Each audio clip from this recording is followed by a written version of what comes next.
Hey, let me know when I am live. Give me that. Yeah, you're live. Truth and Justice, Baxter, Roy, Goldie, Watcher, and Watcher again. 12 Cup Pizza, and Michael Green. Sir Michael of Cat's Court. Tonight we will be discussing the search. We will be discussing the search because I get a lot of questions about the search. And a lot of questions I cannot really relate to. I was not at the search. I mean, understand, I didn't hear about it till the night of the 14th, so I was not there. I was not present. I did not witness. But I can go by what law enforcement has stated, as well as news has stated that law enforcement had told them.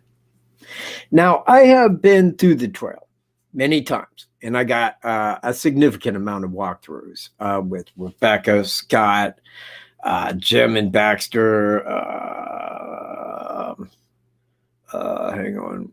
Wait, did I say Rebecca? Greeno? Tony? Donnie? Got a bunch of them. And each time, and I even did one that was like Cheyenne's. I did the complete walkthrough. But tonight, what I'm going to do is I'm going to use some video that I have. And I'm going to state these areas exactly where they are. Because I've had people say, well, when you say he walks back the north side to the 501, what do you mean? Well, now you will know. I don't know how a person can look at a map and not know north from south. But tonight we will cover that because I was right there. Sarah, how you doing? I've been meaning to contact you. Yeah, yeah, exactly. And Dottie was with us. I said Jim and Baxter. I was going to say Baxter, but then Jim and Dottie would have been a little upset. But we all went out there, and I got a lot of good video of that. And the last time I was out there, now the one time with Baxter, Jim, and Dottie, and then the next time with Donnie, I went in and got the pictures of the ravine. Now, I think that played into the search for a big reason, and I will get right to that. Now, these videos have no background sound. Not even me walking, not me saying what the clip's about, because as I watched through it, I just put that on there so I would know what to say when it gets there. Now, let me kind of cover my week here real quick, real brief, if I may. You know what? There's a woman in my life, new woman. And she's teaching me Spanish. Her name is Rosa. And, I don't know how she can do that. I don't know how she can teach Spanish like that. Because, believe me, this woman teaches Spanish 24/7. How can you teach Spanish 24/7? I don't know. Anyway, I also got me some Vegemite. I don't know if anybody's familiar with Vegemite. Might be a couple of people out there that are familiar with Vegemite. But I do have to say, concerning Vegemite, it is not bad. However, you don't use that much. You don't use this stuff like peanut butter, or you will pay the price. If you go stick in a tablespoon of this in your mouth, you will be spitting it back out. But if you lightly spread that on some toast, it does have, I don't even know how to put that. I wouldn't say exactly like a yeast smell. It is a yeast extract, but it's kind of like vitamins in a way. I don't know how to better explain that. It's got a good smell. Yeah, well, that's easy to say, but I didn't mind it much. And I could see where a person could say, yeah, you know what? Vegemite sounds good, just not a lot. So that's just a couple things that's happened to my week. All right, so let's get started. I already had the video set up, ready, okay? Let me kind of pull this down here. Thanks for being here, Rajay. All right, and let me set this up.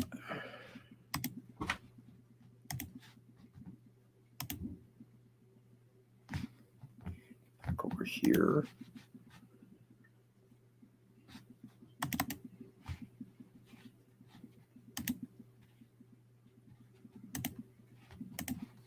All right, I'm going to take me out of this equation aside in my sound. This should be all that you are seeing is the video. We're beginning now. So here we go. Now, this is where I am here in this. I'm at the south side of the cemetery, and I want to show you here that this is south. Remember, the bottom of the screen is south, while the north side up here, this is north. So here I am at the back of the graveyard, the very back, and this is Ronald Logan's where it is barbed wired into the trees. It's been this way for a very long time. But this is a shot of the ravine from the east side. Allow me to explain this one more time here. Well, I will in a moment, but I am on the east side, and I am on Ronald Logan's property right there, or right to the very edge of. And right there, I am pointing my camera back to the south, now back over to the west. That is facing across the lower ravine. Now I'm facing back south. And I'm right there at the barbed wire fence. And now I am shooting back to the west of the ravine. Now, this is the smaller of the two ravines. And this was taken a time ago when there was still some green on the trees. Now, this is the smaller ravine, and I want to be clear, if somebody had walked up to that ravine, they would have probably kept going. But the one that's just on the other side of that to the west is what I will be showing next here. And we will walk right up to that. Now, I want to be clear because, you know, when they were searching for the two girls, they did get the property owner's permission of the land that separates the, you know, on the outside of the trails. Now, back over to the west is Mir's property. And I will pause this when we get back to where that is. And I will show you where it's at on the still screen. But this is one of the ravines. And again, this is the eastern ravine. Now, that's the far side right there. This up here is the other side of that ravine. It goes down and then back up at the same clip, like that, down and then back up. Now, this right here, somebody could easily walk down and then back up the other side. No issue at all. The other one has the little stream going through it. All right, this will be clearing up. There we go. Now, this here is from the north side. This is at the cemetery, and this is looking up the smaller of the two ravines. The bigger ravine is back off to the west. But this right here, as you can see, this is a smaller ravine.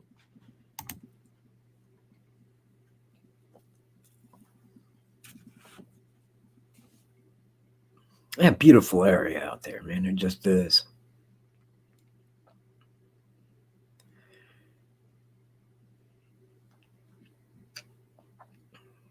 I don't even know what I'm doing here. I have no idea.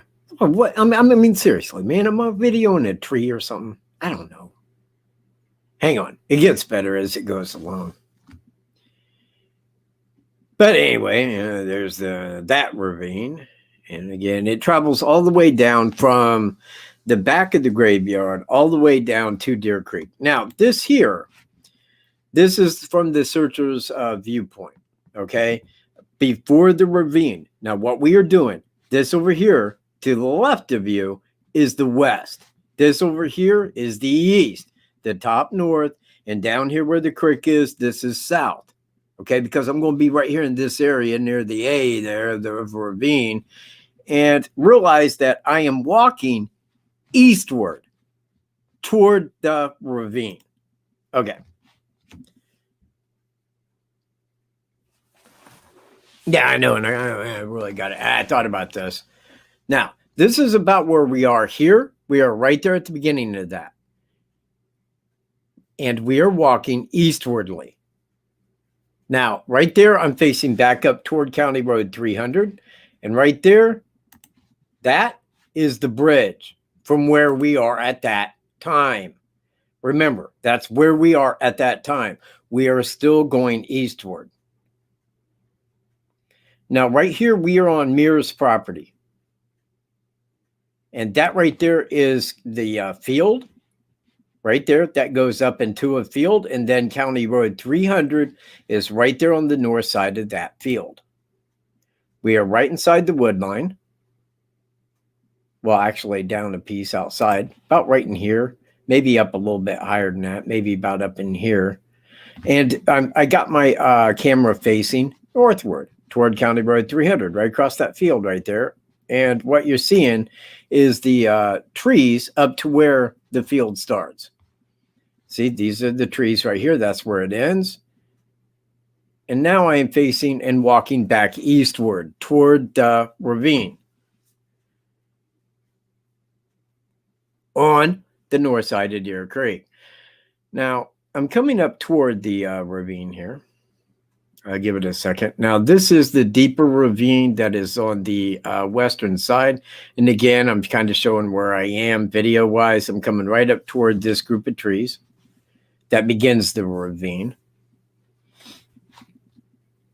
And that's I spying right in on the little field where the field starts. And right here is those trees right there. So I'm right before that group of trees. And this is the ravine. Now, if you are a searcher and you walk up to this, and believe me, the camera gives it little justice.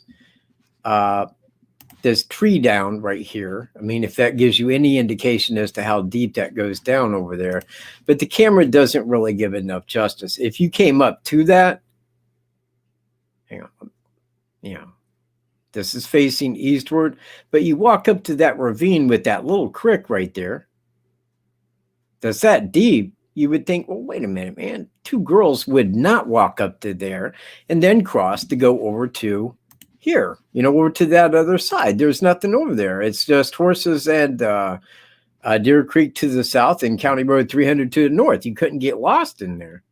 They would think, well, they certainly wouldn't have went over here and got lost. There ain't no way. Now, that right there is Deer Creek down there, all the way down at the very bottom. And that is my camera right there. It is facing to the south. But I'm still on the western side of the ravine. Now, I'm going to walk that down to the bottom of the ravine and then face it back to the north, going up the ravine. Give it a second.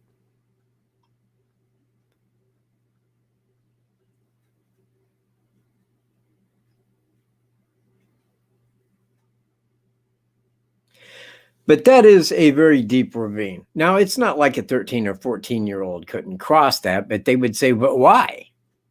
You know, why would they go over there? And if they did, they would know where they were.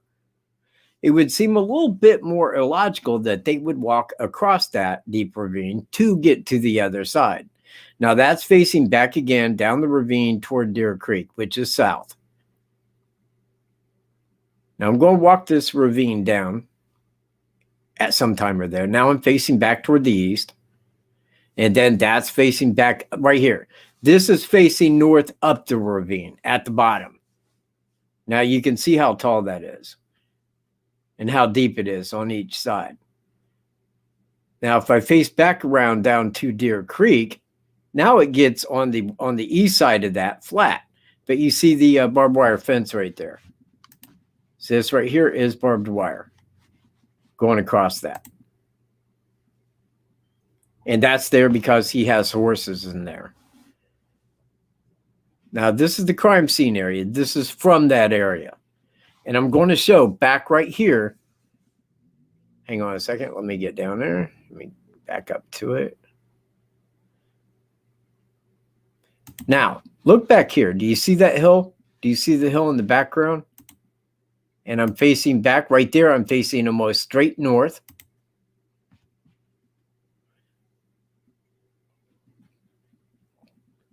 Now, right there. Now, this hill is to the west of where the crime scene was. And when somebody says, well, somebody on the 501 could have heard that, I say, well, this big giant hill stands between where they were and all the way back to the 501 trail.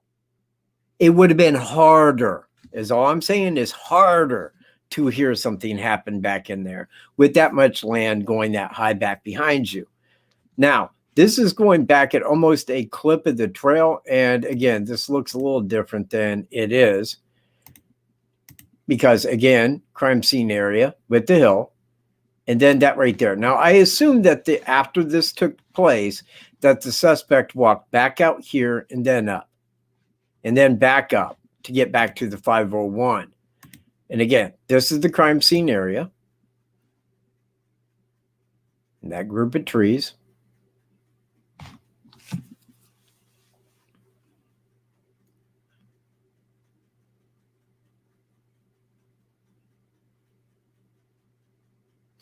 I did not do a very professional job of editing this, but this was merely just for display so that I could explain. Now, right here, oh, wait a minute, let me pan that back just a second.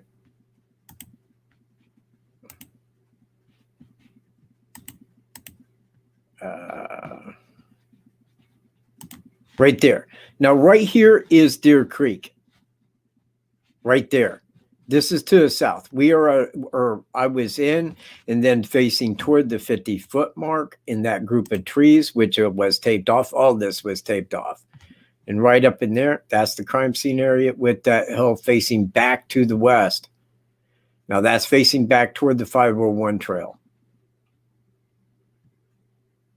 I know it's a lot of repeating. It really is. But you know, in the end, now that's facing back toward the 501. Now this here's the hill that separates them from the ravine here. This is the ravine right in that area. It goes down and goes back up. And then if you go back to the right, which is the north, this here is facing directly west. That's where the cemetery is. Anybody that asks about the cemetery theory, I will ban you immediately. Immediately. Facing back to the north, back to the east, and that's kind of facing southeast, back to the east, south now.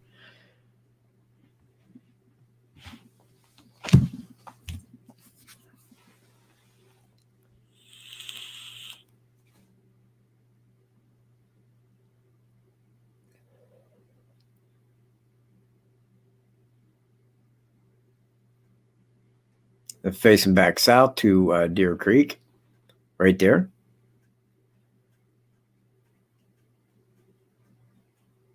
Yeah, I'm trying to pan in there, but it's showing the bush more so than the river. It's closer. But there that is. I'm just panning the camera around. I don't know what I'm doing. Now, I wish I could just be there and go, hey, for the love of God, man, quit just showing stuff randomly. But that's the hill. Remember, there's that big, giant hill. It would kind of, not completely soundproof, but it would silence any larger sounds. Now, I don't even know what I'm doing here. I don't even know where I am. Where in the hell am I? Okay, that's got to be on, I guess. I don't know. Hang on. Let me figure out where I am here in a second. I'm just looking around. I have no idea.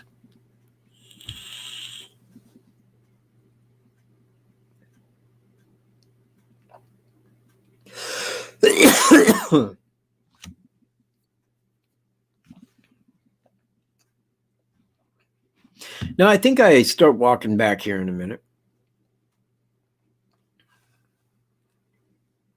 Let's see.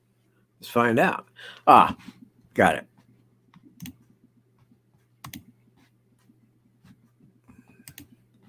Okay. So this right here, now what I did was this right here is the trail. Okay. This is the trail from the secondary entrance, which is back up here where the girls were let off. They walked this trail down to here. This is Monon High Bridge. This over here is the crime scene area. I just walked from here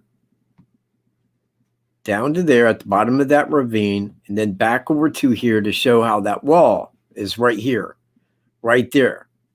Now, you could not be seen from here to there because you got this set of woods plus this set of woods. This right here only looks down to in this area, but you can't see back over here. And you got this wall back behind them. Now, this is the north. This is County Road 300 right here. This is the bridge. This is the trail, and everything to the left of it is trail area. This here, All the way over to here is Mears property. They live over here. This back over here on this side, this is Ron Logan's property. And this is where they picked up after that ravine the next day. Let's see.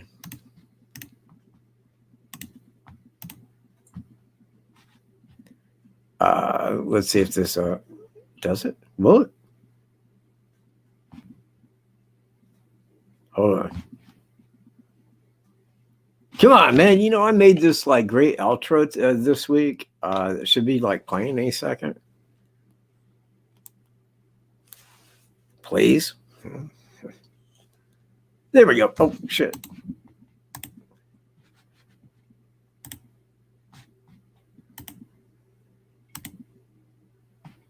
Oh, that's right. I muted it. Oh, man. Okay, hang on a minute. Hold on a minute. Hold on. Let me go pull that up. I want you guys to see it. Maintain for a second. Let me go get this. Like, man, I don't even know it. Yeah, I do.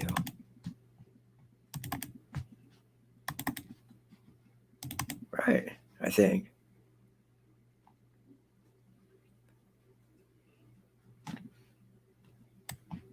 Maybe not.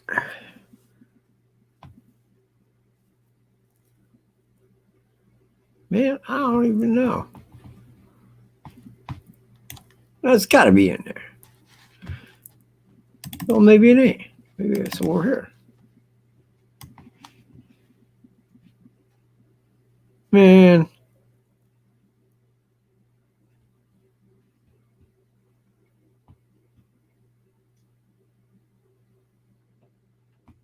Oh, crap.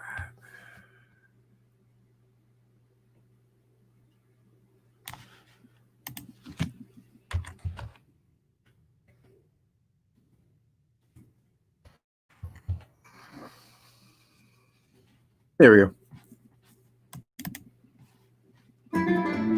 Hey. Oh, hold on. See, man, I still ain't got this. All right. Pardon 1 second while I hook this up. Okay.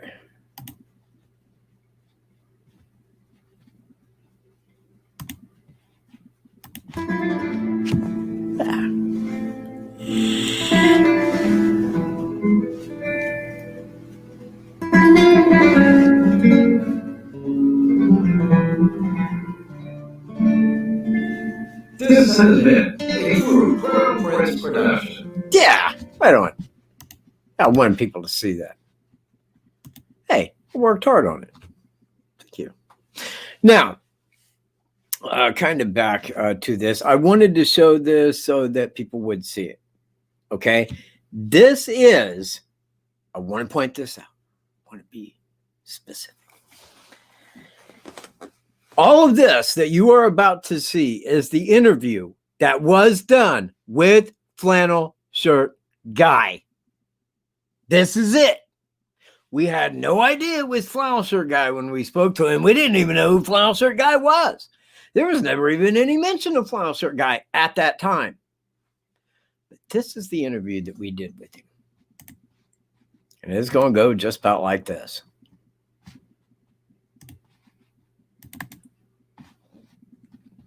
Pay attention.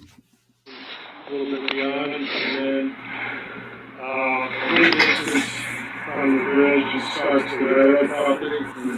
People go out there, but still in that area. Wait, first. One more time. A little bit beyond, and then this is from the bridge and starts to the railroad property. People go out there, but still in that area. There you go. Where you guys from? Huh? Where'd you guys come from? Tell me that. He said, tell me, where you guys from? Oh, just local people. Just local dude. That's all. Who are you, Flannel Shirt Guy? Tell me that. Huh?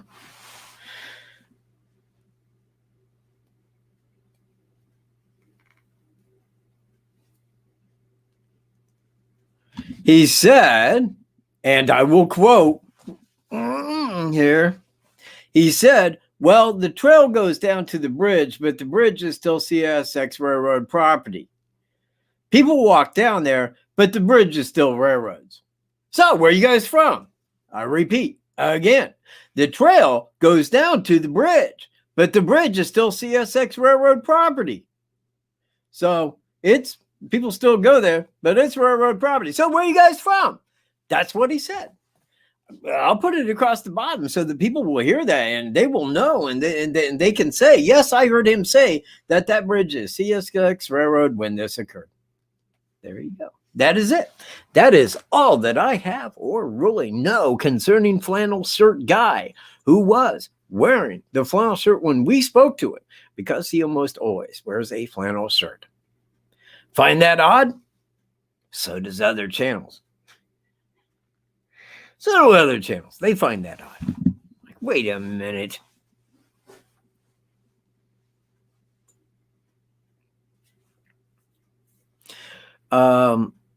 Yeah, see, who is from? Where did he come from?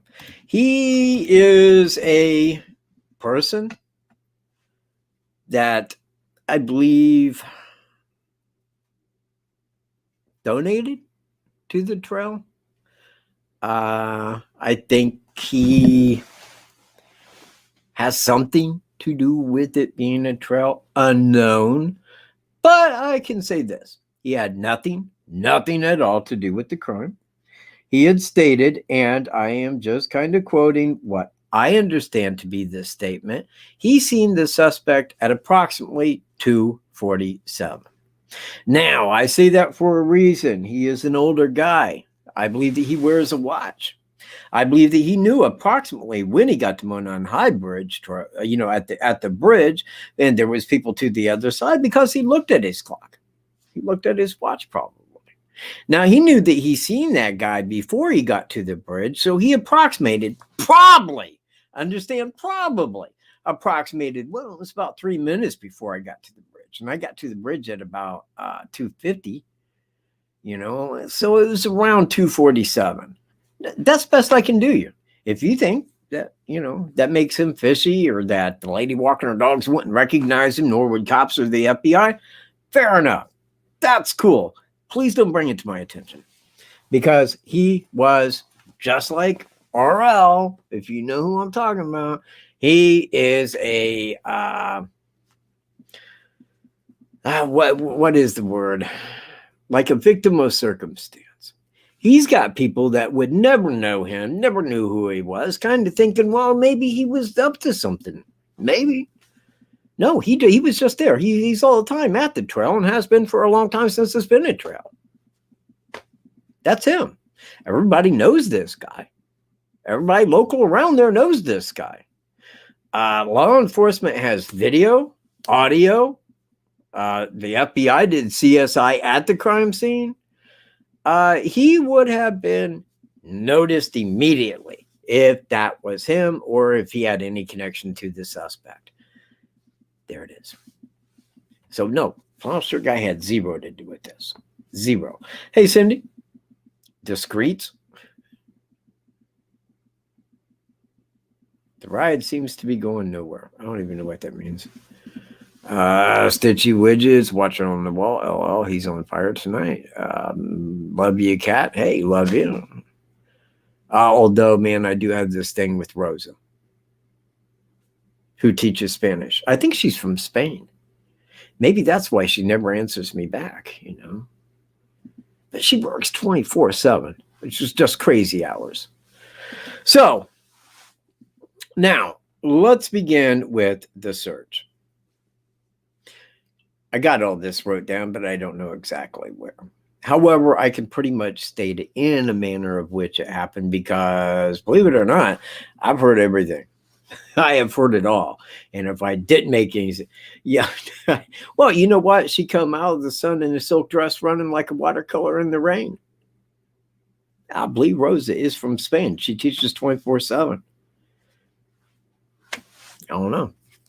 I don't know what to make of that. Yeah, right, yeah. Well, she's pretty young, though.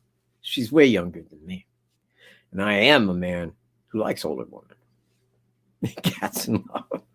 Actually, man, I'm only making part of that up. She actually, did you know that they have a Learn Spanish channel 24/7 on YouTube? If you click on it on the live button, man, you will see Rosa explaining right there, man, how to say all this stuff. I learned some really good stuff about the Spanish language this week. All thanks to Rosa, who's there 24/7 teaching. Although Old Mexico way?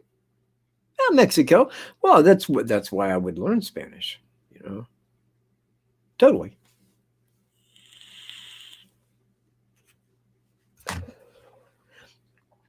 Hold on.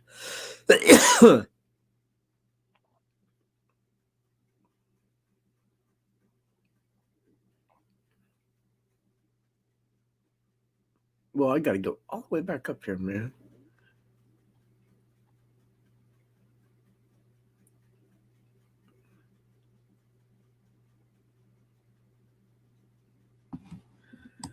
Okay.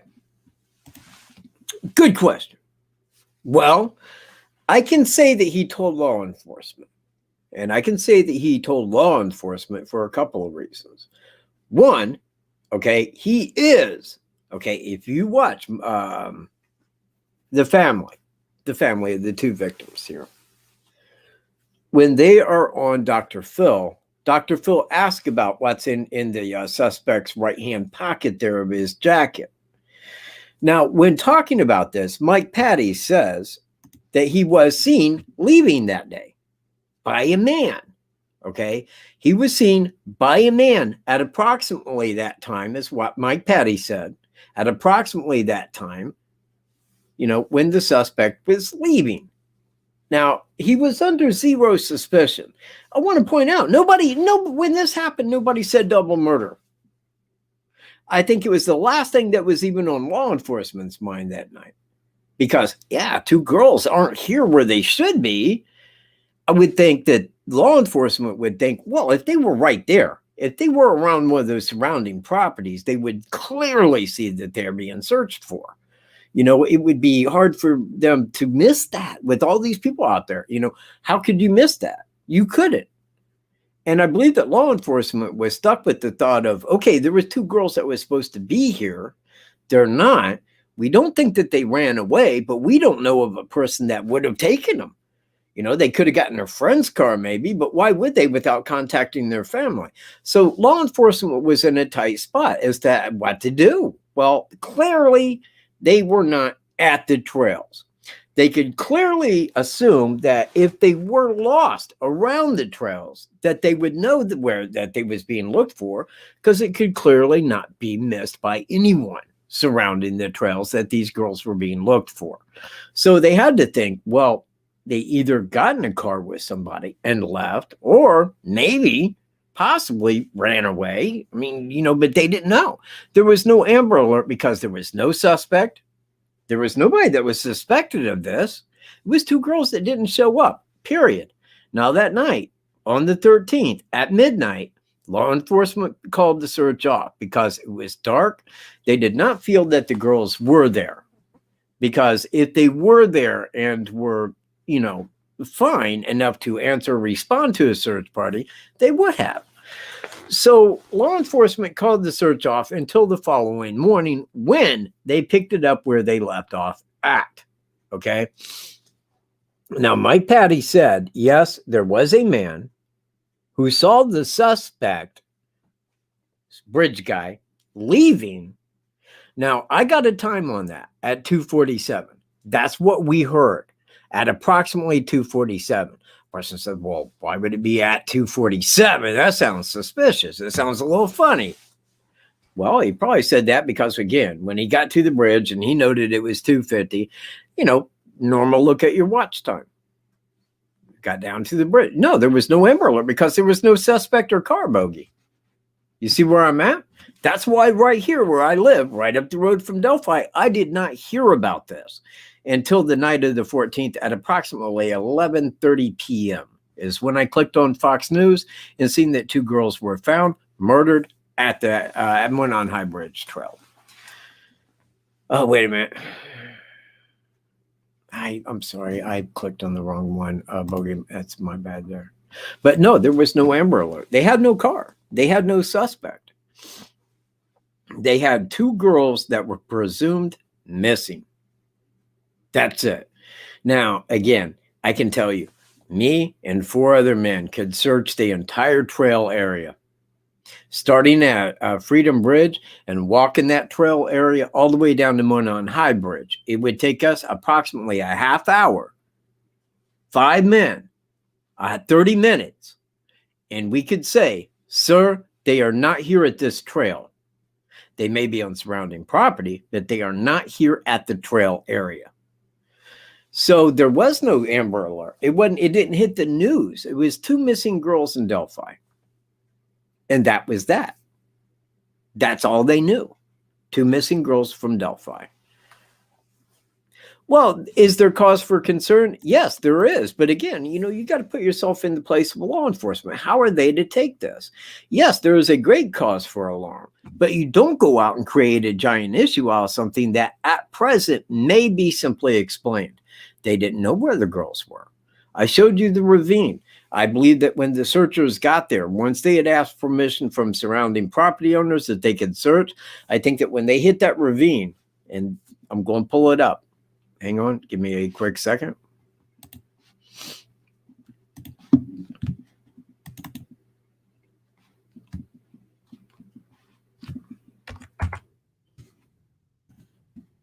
A quick second, man. Just hang on. Just hold on.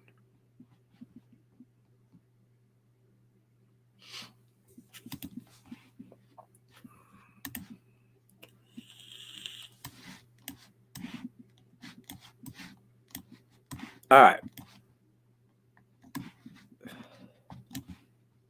Okay. So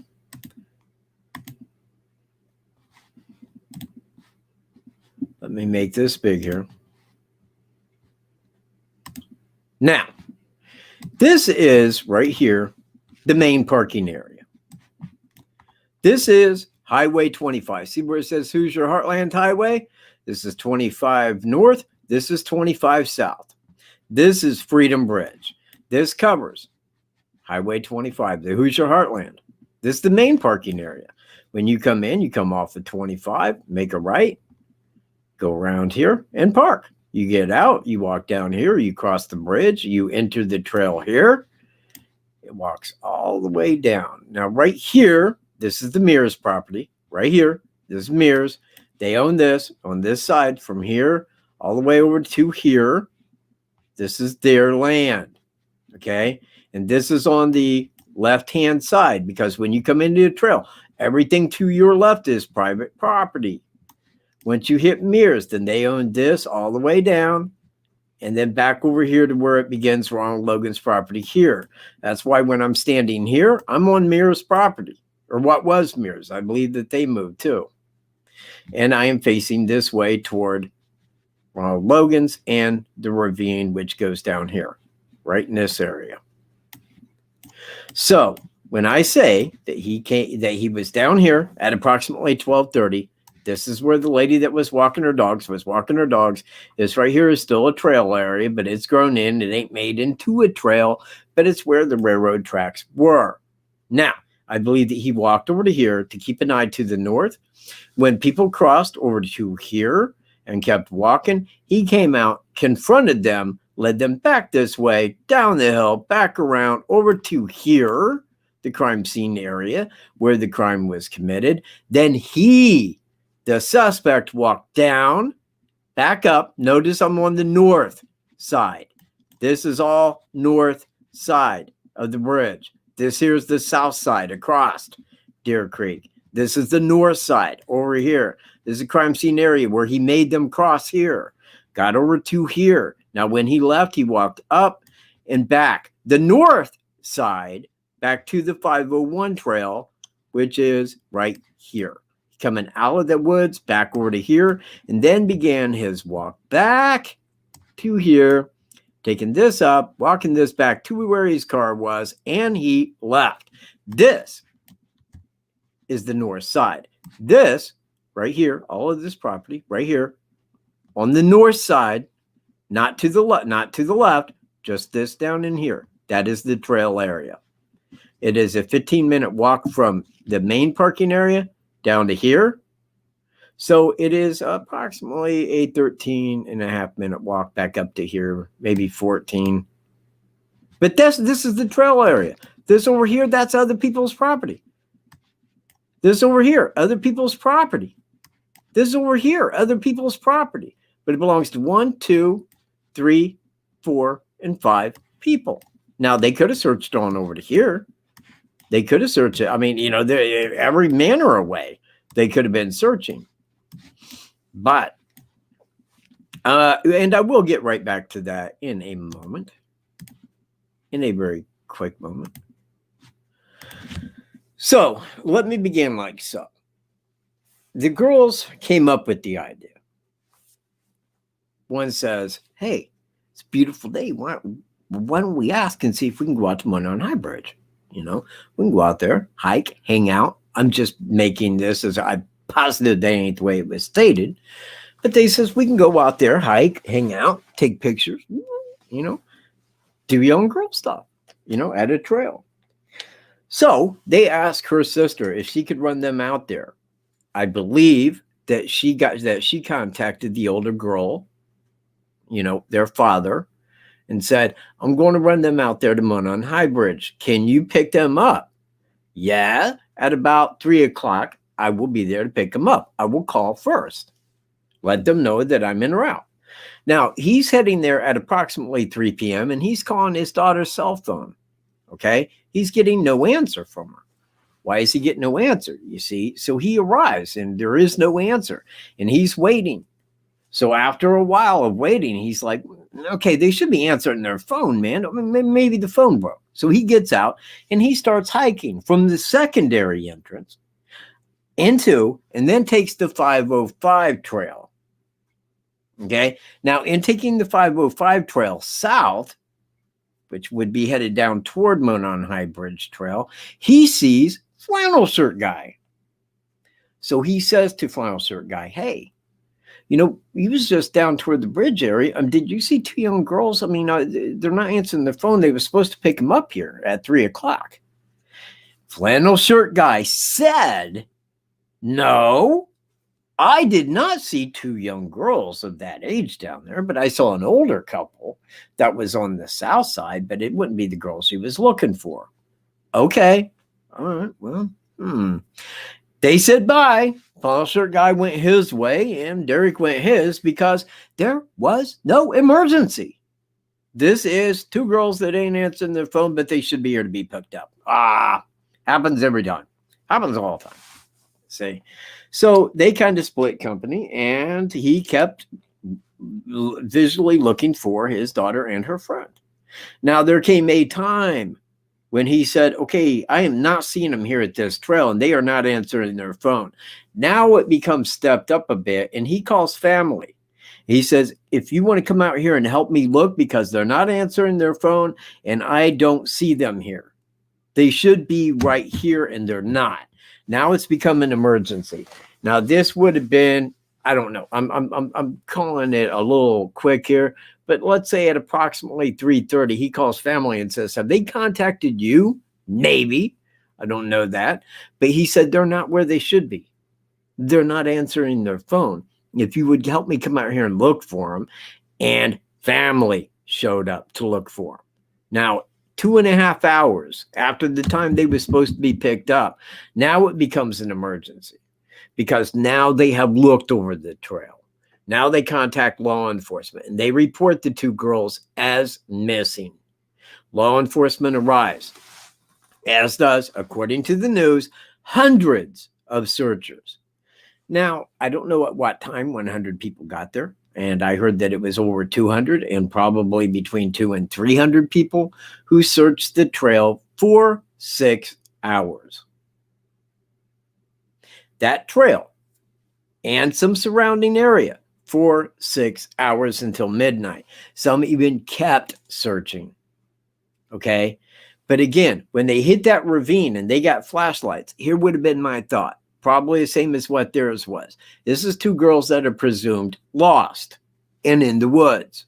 Now, I would think when I hit that ravine, why would two girls cross that ravine when on the other side is a horse pasture with Deer Creek, Ronald Logan's house, and County Road 300? They couldn't be lost there. There's no way that they could get lost there. Why would they do that? Because it was, I believe that is how it went. Well, they wouldn't cross that just to get over there because they would know exactly where they were. They wouldn't be lost. There it is.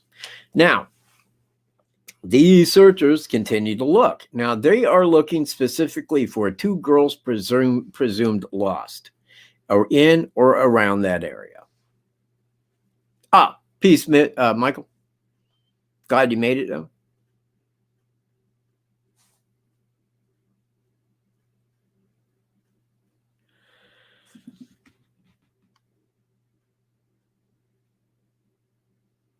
Oh, wow, really? Southeast Europe in Serbia, man. Hey, right on, Serbia.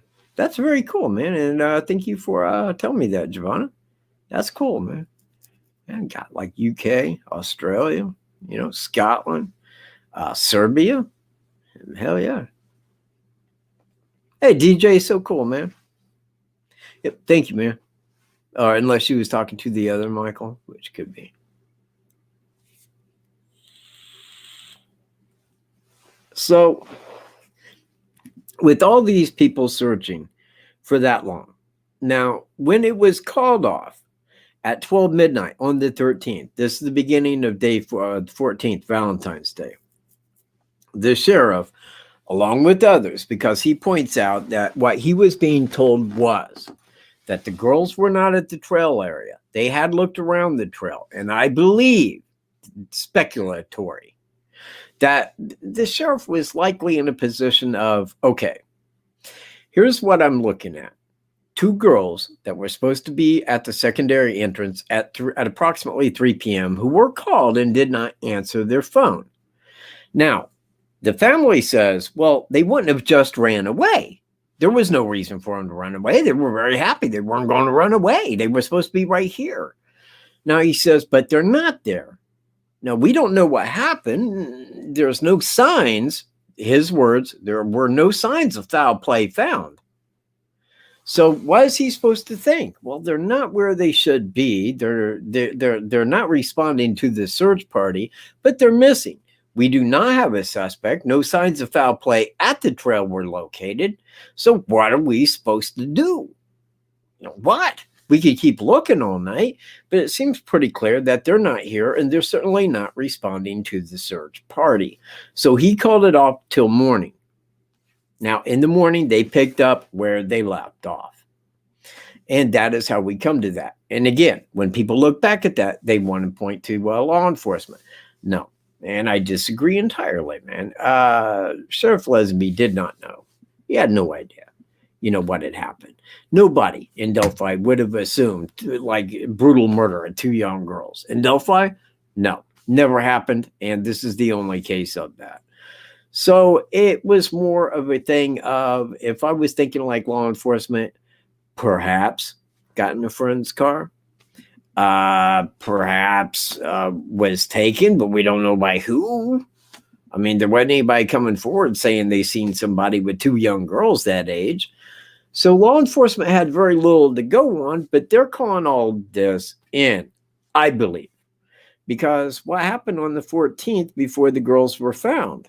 The FBI agent was there. Why was the FBI agent there? I'll tell you my thoughts, because it reasons specifically of Evansdale, Iowa. Reverse date, identical crime, two girls abducted, missing from a trail on a reverse date. Both right outside of a highway, both near small towns, both traveled, but not heavily.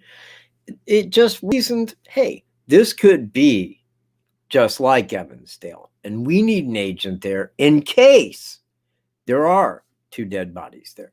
If there are, and they are found, then this could highlight this person more so. Maybe DNA, maybe fingerprints. We don't know, but we're going to have an agent standing by in case. Well, in case did happen.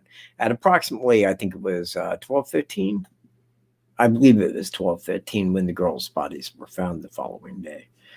So when that happened, that's where CSI from the FBI came in. That's when they came in with investigation as well. They helped with forensics. There was a lot that went on, but the search itself, what more need I say? I mean, they could only search where they could. It was called off. Other people kept going because, again, let me go back to the map.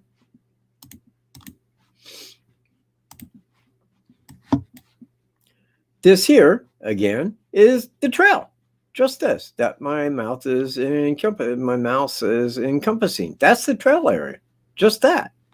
Now, if we was searching over here and we asked mirrors here if we could search there, they said, yeah, go ahead.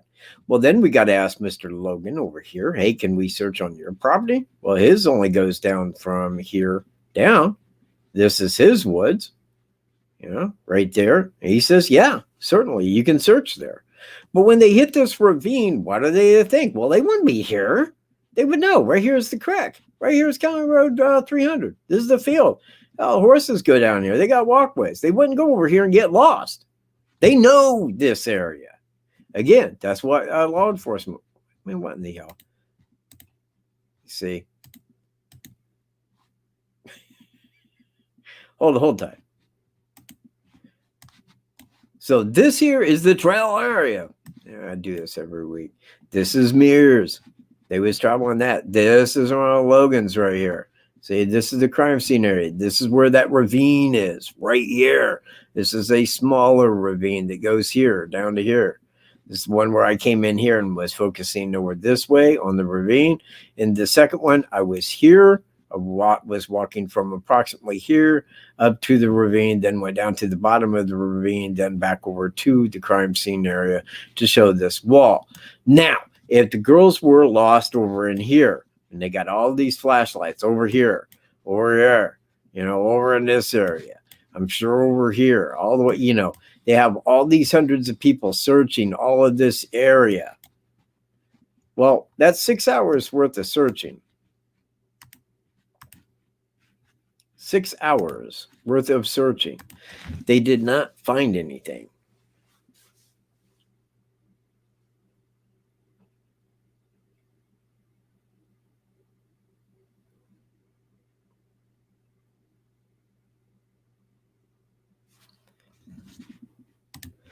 Yes, but again, put yourself in law enforcement's shoes. Would you think that right there in Delphi that 2 young girls were brutally murdered? I wouldn't. My thought would have been, same as Lesenby's was, we have 2 girls that are missing. There are no signs of foul play at the trail. We are looking over the surrounding properties, but if those girls, unless they fell in the creek and both died, and I don't know that I would be thinking that both fell off the bridge or, because I'm sure that they were searching downstream as well. But I don't think that law enforcement immediately jumped to, this is double murder. No. I would have looked over every option aside of that. I never would have threw that forward to the public that this may be a murder. This is 2 missing girls at that time. 2 girls presumed missing. That's it. That's all they knew. Period. I disagree. I believe that they already have it figured out. I think that they got it upside and down the other.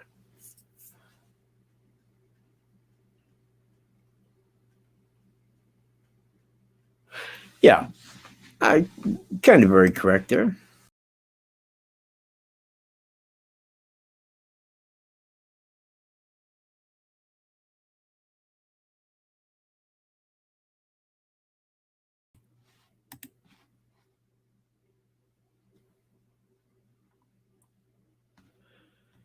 I don't even know what you was going there with that, Roy. I don't. But if you're asking me what the F, I probably already explained it.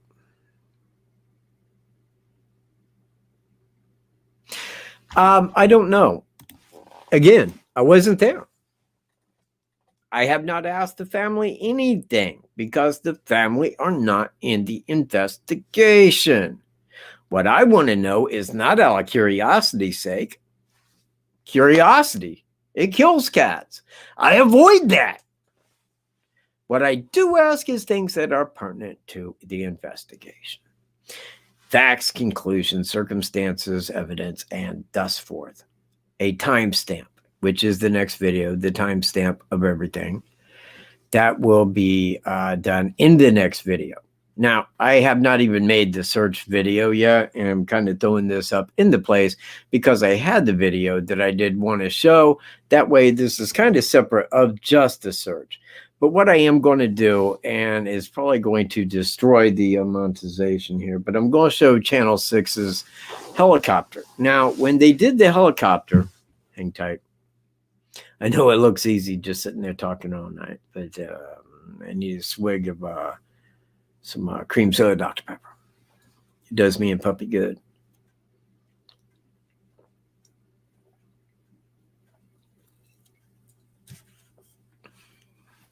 I don't think I do. On her page. Okay.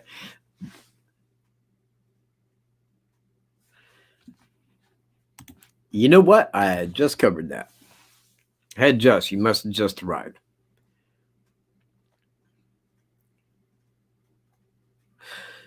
Okay, well, you can believe that. You can believe that, and that is fine. They made a mistake, yes. And I believe that if Sheriff Lesenby was sitting here right now, and I asked him, do you think that it was a mistake in stopping the law enforcement? I want to point out law enforcement search, not the other people. They continued to search. However, he would say, yes, it was a mistake, but we clearly overlooked that because, hey, this Delphi and brutal murders just don't happen here. They don't. I can think of like every murder that I know of that happened in Carroll County. Very few of them are actually brutal.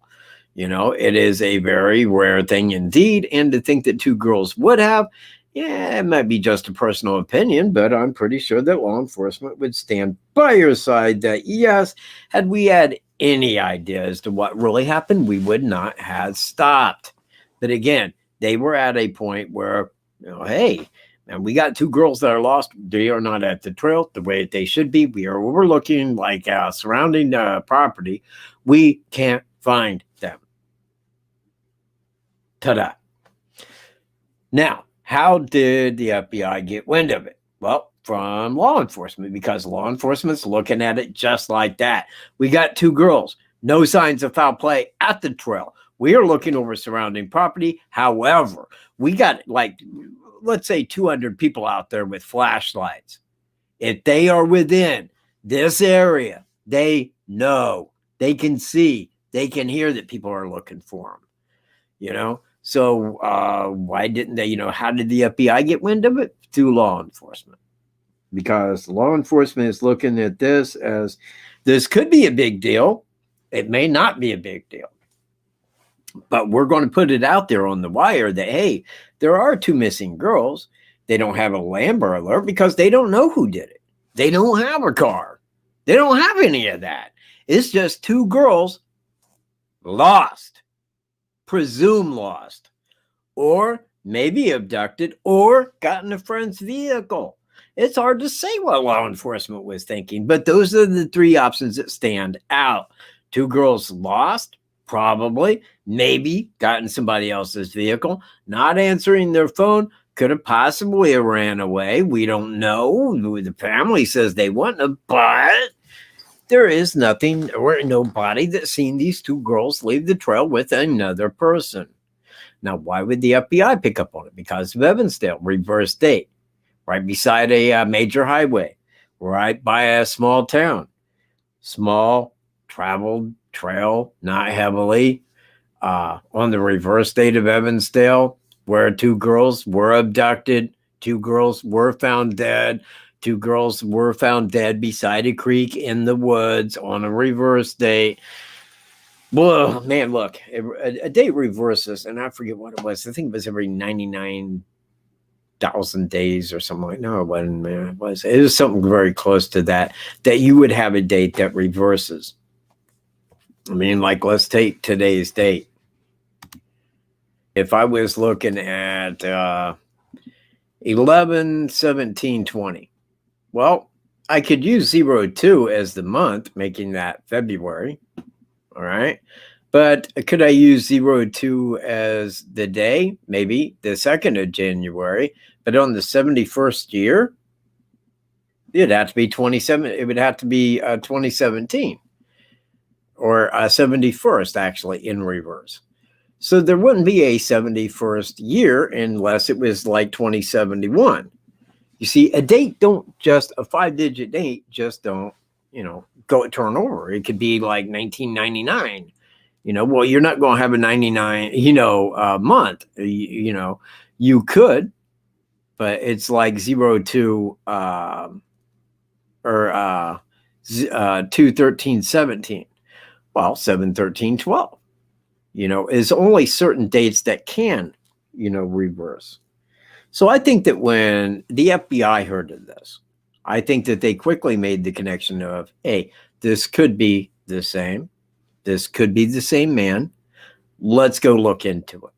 Because outside of that, then I would certainly have to think that law enforcement already knew. They knew, did it. And of course, I know they didn't. They didn't have a clue at all, right at first. But the FBI said, yeah, you know what, on a hunch. Just on a hunch, because the similarities here involved, we're going to send an agent just for the in case. Just in case. Maybe we can get a better grip on this. That's why I believe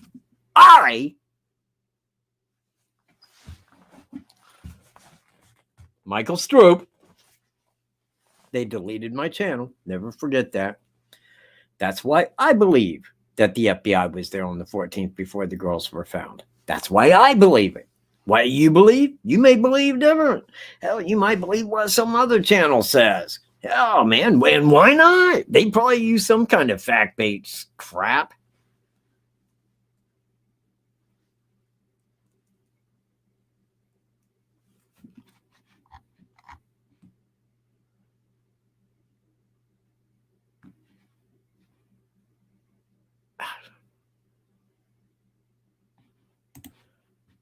Okay.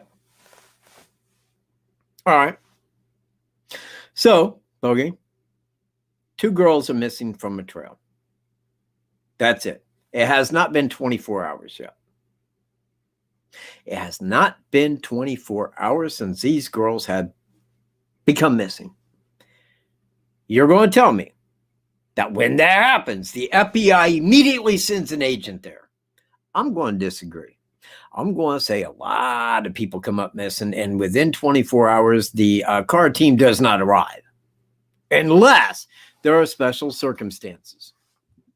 I'm going to say it's going to be local or state that arrive, unless there are reasons.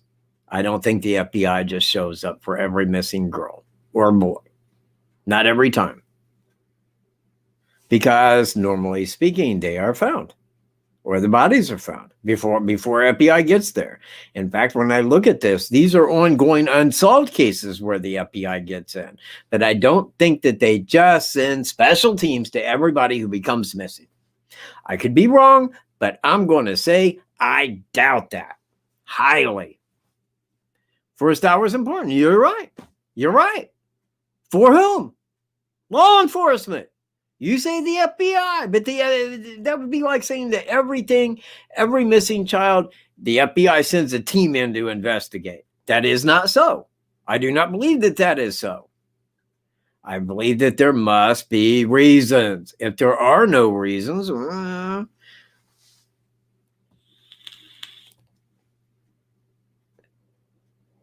yeah. Yeah, well, thank you very much, DJ, because I think that there's got to be a reason for the FBI to show up. They don't just send a team out. My God, the FBI don't have people to cover all the missing minors in this country. I disagree. I believe that if there is some reason, the FBI would come in. But two missing girls that haven't been missing 24 hours, that does not warrant an FBI agent, in my opinion, unless there are reasons to suspect that these girls were abducted for a reason of murder. Then, yes. Other than that, no. Then it falls under state. The state and the local would be looking. Now, I could be wrong. I will admit I could be wrong, but I doubt it because I have never one time seen where somebody was missing and the FBI showed up. There's the FBI immediately. Before they're found, next day, within 24 hours, there's the FBI. No. But see, they had a reason. I want to be clear. They had a reason why the FBI was there because they knew that that would draw questions. That was one that I had right off the bat. Wait a minute. What was an FBI agent doing there within 24 hours? Before the girls were found, why was there an FBI agent right there on hand? Well, from law enforcement. Well, he happened to be with a fellow law enforcement. And, well, he was going out there because they were continuing the search. So the FBI agent says, well, you know what? I ain't doing nothing. I'll just run out there with you. That's what I'll just run out there with you. Yeah. BS. He was out there for a differing reason. He knows that. And I'm just saying, that's what I believe. That's the way I look at it. How you believe and how I believe may be two different things entirely. But I'm looking at it.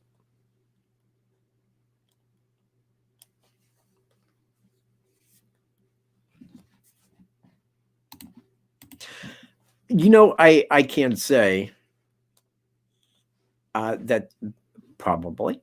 I mean, they weren't ever represented as being like irresponsible or anything like that. They were two young girls, you know, and I'm sure that any time that they had been out, you know, 13 and 14, that's at an age where you're starting to go out with the friends, family, trails, you know, stuff like that. It's a young age where you just go out, get to go out. You know, you get to go hang out, be you know.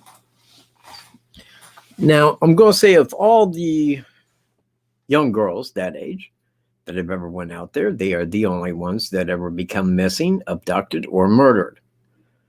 I don't know that anybody else ever become missing out there. If they was, it seems like it would have been in the news over the last pushing 4 years. So I don't really see it as being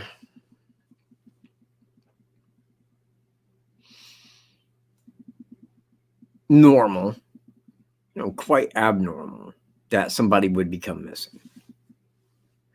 More reason to keep searching. You know what? I could say this all night long. They could have kept searching. Well, they should have kept searching. Yeah, well, yeah, no, I don't care. I don't care. They should have kept searching. But I can't. This is Delphi. This does not happen there. They was looking down, up and down every avenue. The simple point is law enforcement called the search off till the following morning in knowing that the girls are lost, presumed lost, may be abducted, but we don't know by who. There are no signs of foul play at the trail. They could have searched all night. They could have searched all night, and some people probably did. But you know what? The girls were not found. Now, hindsight. Hindsight. I have no one to blame, not a single person, for the girls not being found that night. Not one person. I could have said, well, they should have looked at it like it was double murder. They didn't know. Well, yeah, but if it was double murder, who's to say the person didn't take them away and kill them? They didn't know that. So, just saying. Nobody knew. Nobody knew till those girls were found. Oh, yeah. Okay. Well, you know, I will. But if you put down two girls missing and both were murdered, you know what? The FBI is going to be right at the head of that there, Bogey. Every time. Now, if it was two girls missing and then they were found and there was no FBI, well, guess what? It ain't going to appear on Google, is it? Yeah, it is happening a lot, but get used to the coup. All right.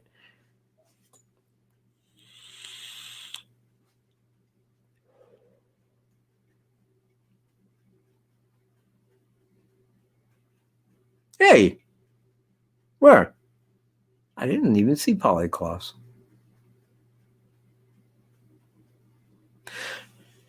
No, well, that's easy to say, but let's go back in time about, God, pushing 200 years.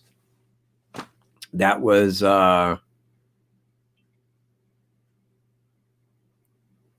Delphi's, Carroll County's, I believe, only, aside of this case, only other unsolved murder. So, yeah, murder just doesn't happen in a county of 20,000 people.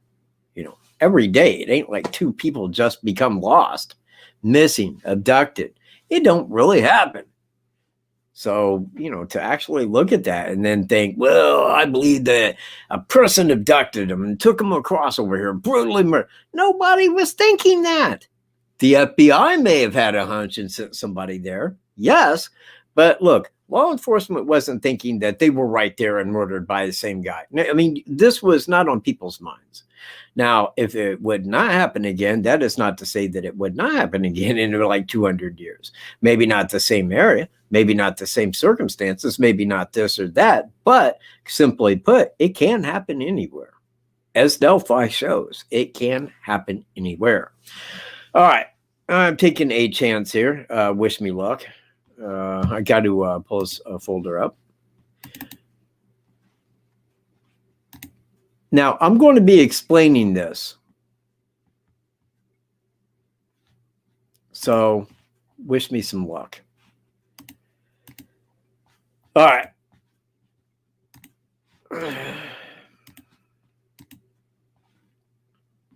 Let me open this here up completely. There we go.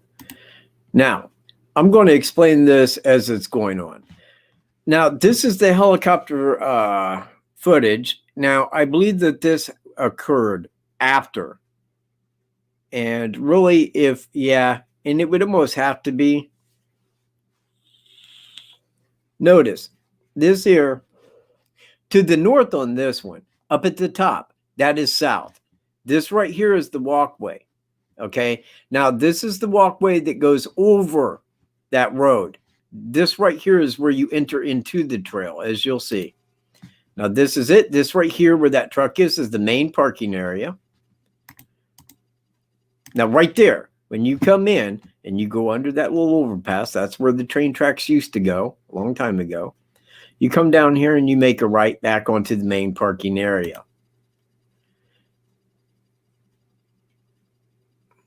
Now, right there, this is Freedom Bridge. When you get in and you walk over, you go across Freedom Bridge, which goes over Highway 25, seen right there. This right here is the round piece. This right here is where the marble, and this is where that bench is that everybody says a couple was on. That saw the suspect for a secondary sketch. Now, right? Hold tight. There. Hold on. Right there. This right here is the abandoned CPS building. It's the building that's abandoned, not the vehicle. If they had the person's vehicle, they would have had the guy along and everywhere to go. But this is where he parked here. Then he followed this trail right up here, right up to there, and then walked in, right up and around, and then began walking the trail. Now, this here, hold on, and I want to get a good shadow. Now, this right here, hang on a second. Now, that's cop cars. Now, that is when you take that all the way up, rather than turning to the right, it continues on around. This is County Road 300 right here. And that's where the cop cars are, right there on County Road 300.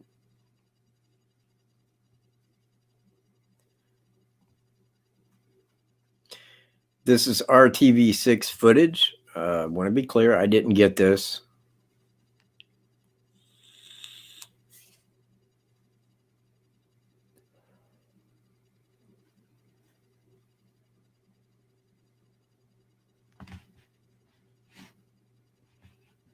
Okay, they could do this a little quicker if they wanted, maybe.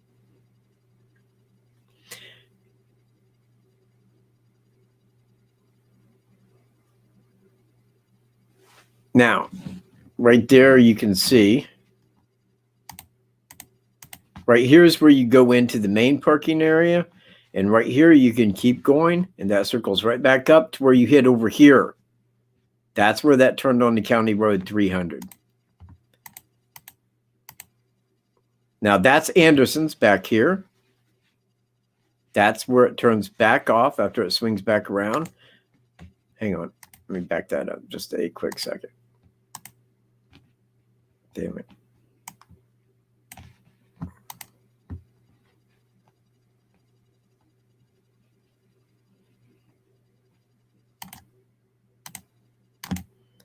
This right here is the abandoned CPS building right across the street. Anderson's. That's that. And then here's where he came in. This is the beginning of the trail right there. That's where he walked up here. And then right here begins the trail.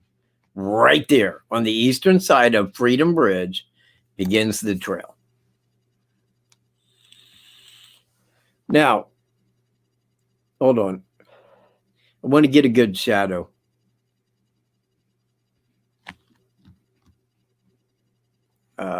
I need a little better than that.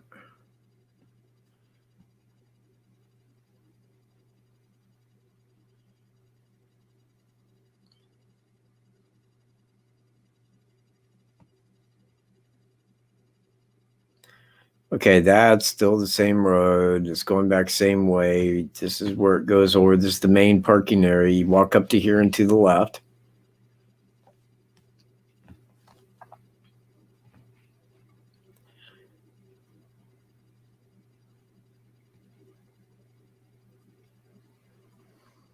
Back to Freedom Bridge.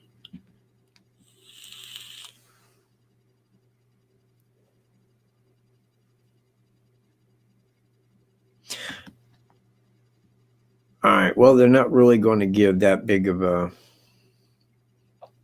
shadow. I mean, I see a lot of shadows, but I wanted one that was just kind of point blank.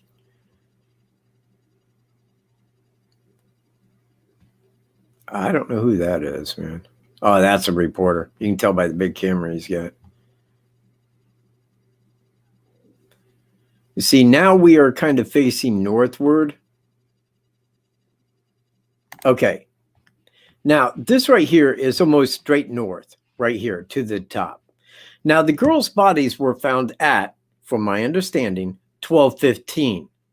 Now, if I was to say that a shadow would be straight up and down at 12, approximately, you can see it's a little to the right, meaning that it's past noon and is probably at about 1:30 to 2 p.m. that day, just by the shadow there.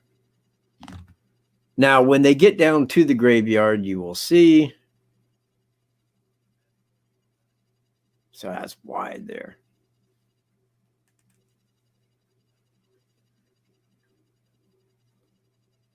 Now, that's Anderson's. Whoa, whoa, whoa, whoa. Oh, man, man, you know anything that you want? Now, that's County Road 300 right there. It swoops down. Right there is the CPS. This hits County Road 300. Try to explain how this goes. Now, right here.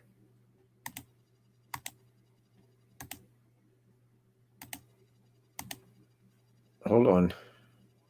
And they probably won't show that again. Or maybe they will. Maybe.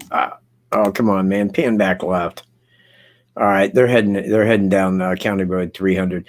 Now, notice, see, I mean, like you got all the police there now. They are especially down at the cemetery.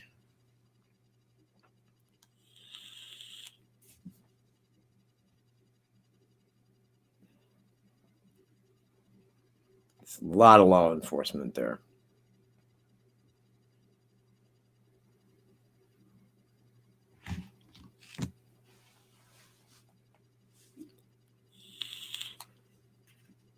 And you know, everybody asked, like, well, how come they didn't use a helicopter? Well, man, they had like 200 people that was searching. If they were presumed to be lost or injured or anything like that. It seemed pretty clear. Now, right here is the cemetery, right there. All of this right here is law enforcement. All of these vehicles are law enforcement. You'll see that in a minute. And they kind of, they don't, now it will freeze right here for a moment. Hang on. Now, hold on.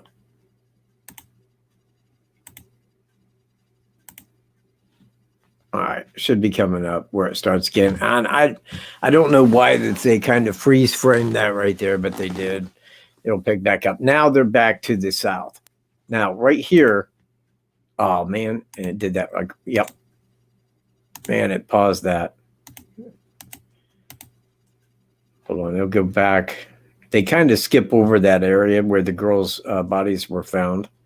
You can see law enforcement vehicles there.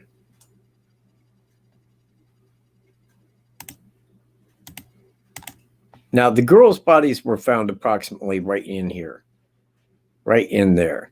And I believe that that is where law enforcement is traveling down to. They are on the north side of Deer Creek. Right here is the bridge. This is Monon High Bridge. This is the cemetery. This is where I was earlier. This is the ravine. This is where the girls' bodies were found over here.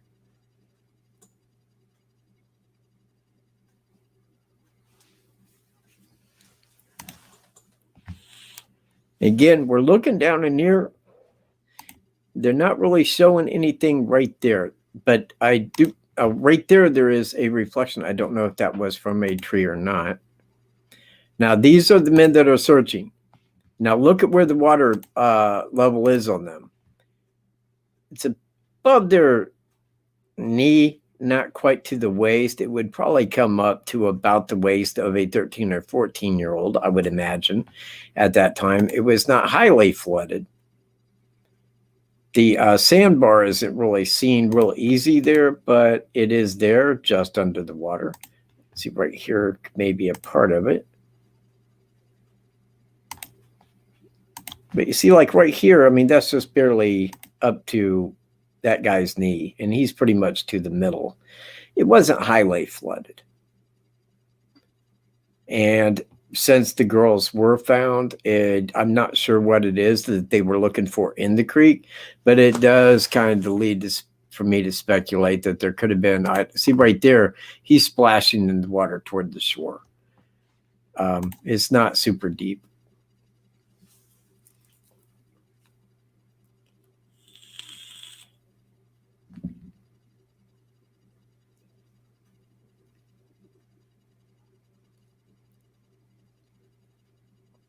And this is the walkway right through there where the girls were crossed. Back over to here. There's another helicopter right there. I don't know if you guys can see that or not. Or maybe that, I don't know, man. Maybe that was a vehicle.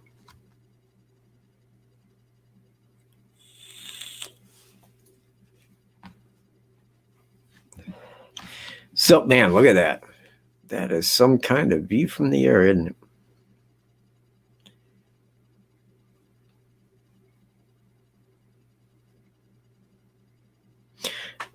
I believe, let me kind of take a look here.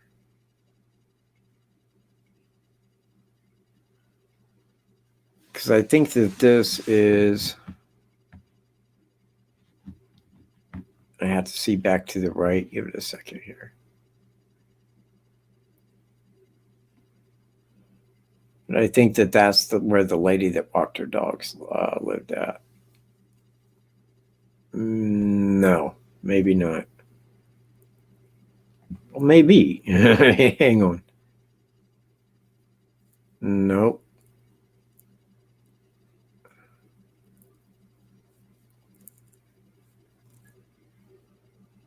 So you got to kind of wait for the Monon High Bridge to pop up.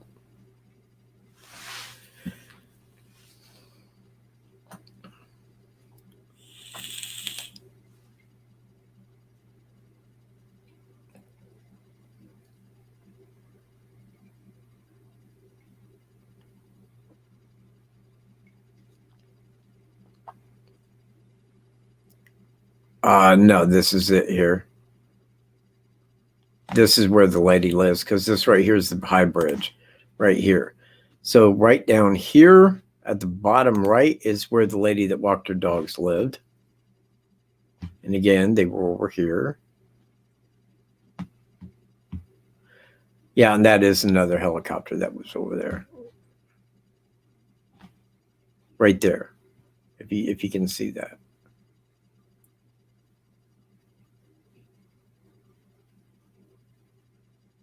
Or it's a spot on my screen, one or the other. No, it's a helicopter. Now, this here is the private drive right there that goes under, back over to here. And now we're back on the north side. And this is the cemetery.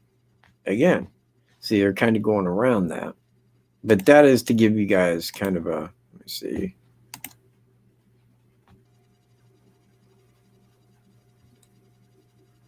Now, that's got to be at the cemetery. Yeah, that's at the cemetery now. See, it's real full. It is later in the day. You can tell by the shadows. They are far reaching to the right.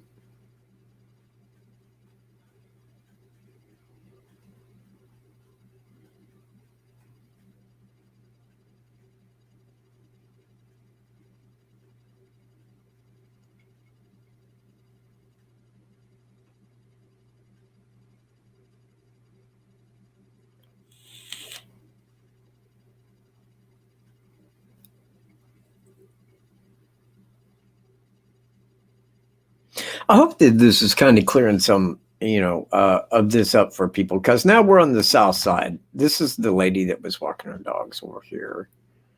Right here. Oh, shit. Oh, man. I'm just messing this up by screwing with it. There's the people that's in there. Now, see, they're coming up on the north side right here. And as you can see right there, it's just barely up to that guy's, not a badly flooded creek any. But I don't know what it is that they was in the creek looking for.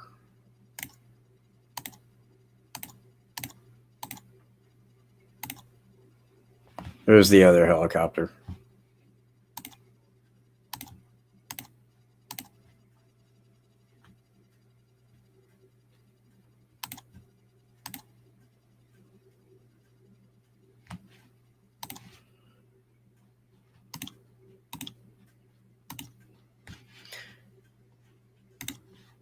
All right. Okay. So that is kind of in part with the search. Not all of it. I wasn't there. I'm only telling you what I have heard and believe to be true. What news has thought, what news has said, what news has said that law enforcement has said, and what law enforcement has indicated to the public. Now, that is the way that I believe that the crime, with the side, the north-south, man down the hill, over across, and his way back. Now, if I go to here, what I give as the way back, again, right here is the crime scene. Well, he wouldn't have came up, crossed the creek, walked back up here, and then across. It would have took a long time. People would have seen him. So he wanted to get up, back up to here, walk back to the 501. This is the 501 trail. And once he got out, once Cheyenne, because he was looking to his front for anybody that could be hiking, if he seen Cheyenne and her friend walking this way, he would have held back behind a tree out of sight until they got down to here to where he could walk out.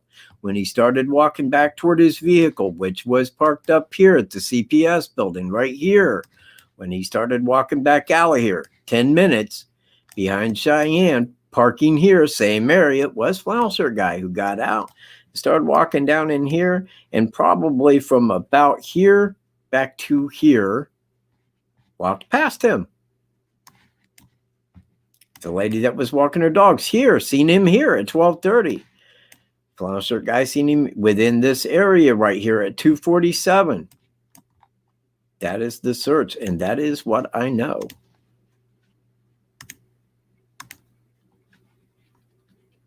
I do that every time. Oh, hell, I already clicked off of it. But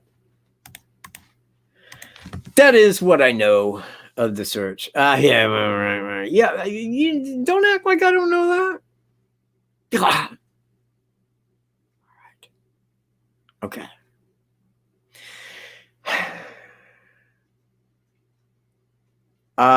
Do I have, yeah, you know what? I ain't even going to bother with that right now. I'm just going to do like so. Peace. See you around. You know what? Dimitri. I don't need that horse crap, buddy. I just don't. All right, hang on a second. Let me pull the map back up.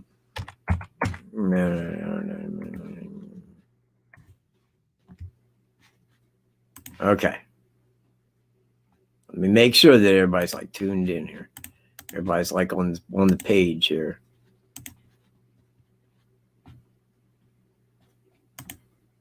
Now, here's the map.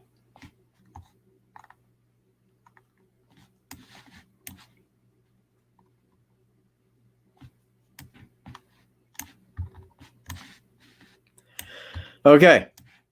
Monon High Bridge. Freedom Bridge. All used to go to a track. The track came this way. Crossed that bridge. Came up here, man. Crossing this bridge. See how these right here are laid out? This right here is a railroad track that comes down to here. It ends right here. It's for Anderson Grain where they can pull in, load up, and then take it back out. Now, here is the crime scene area. Again, suspect walks out, abducts him, takes him down the hill. There's another hill right down here that you got to go down to hit this car path to walk across to here. Right in here. Now, the suspect would not have walked back across, up this way, all the way back up this hill, and then walked across this bridge again, probably believing he would run into fellow hikers by doing that. No, he's on private property, so he walked this up, then started walking back to here, keeping an eye on the 501 trail in front of him, you see, because if somebody was hiking down through here, he didn't want him to see him. He didn't want that. Now, Cheyenne made it all the way down to here, got down to here, and took a picture facing back this way to the north, right here.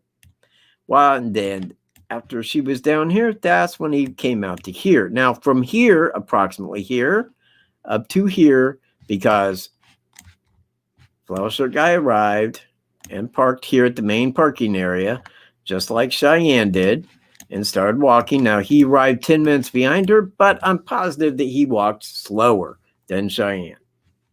Okay, so it was going to take him probably more than 10 minutes to get back to where she was, where she first got here.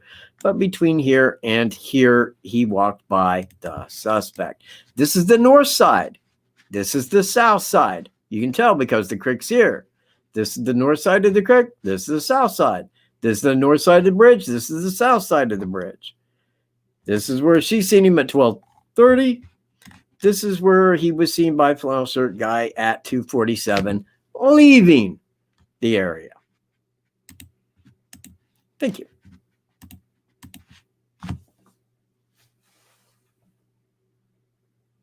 Anybody? Okay. Well, yeah. You know what? I'm more than happy. I am. In fact, I try to just hand information out. I tried selling it on street corners, but people told me that just was not cool.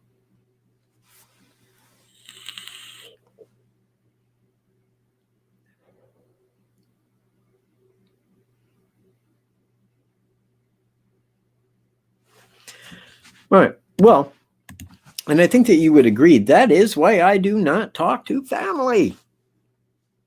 Why can't the family tell me that law enforcement can't?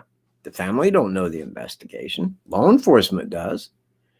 Family is better left out of this by me in any answers to, because we already have the information that the family knows. I don't listen to, and a lot of people tell me when like a video comes out with a family member, believe me, I'm the first person that they reach and tell me that I needed to go watch it. I says, why? Why do I need to watch? Because family's in it. The family don't know.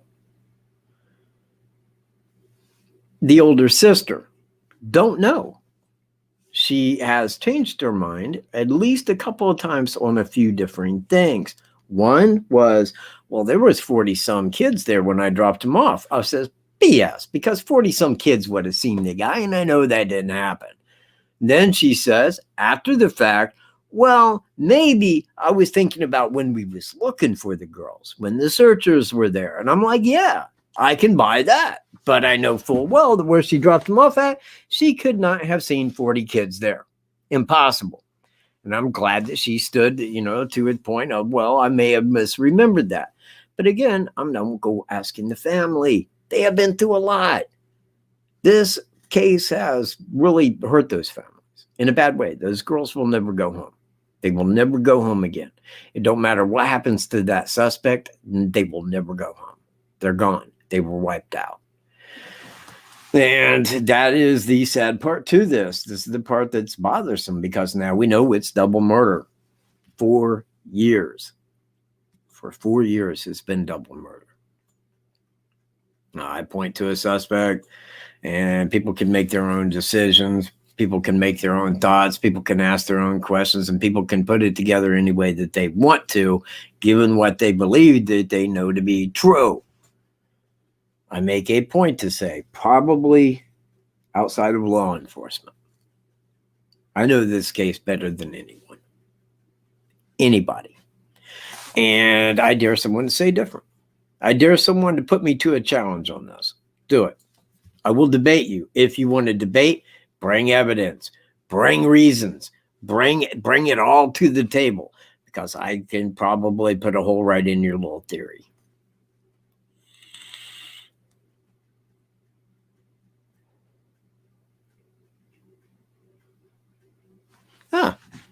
Well, man, I'm glad that you did make it, Nancy. I'm glad that you're here. I'm glad everybody's here. I mean, seriously, I do want information out there. There's only X amount that I can say I know that is absolutely true.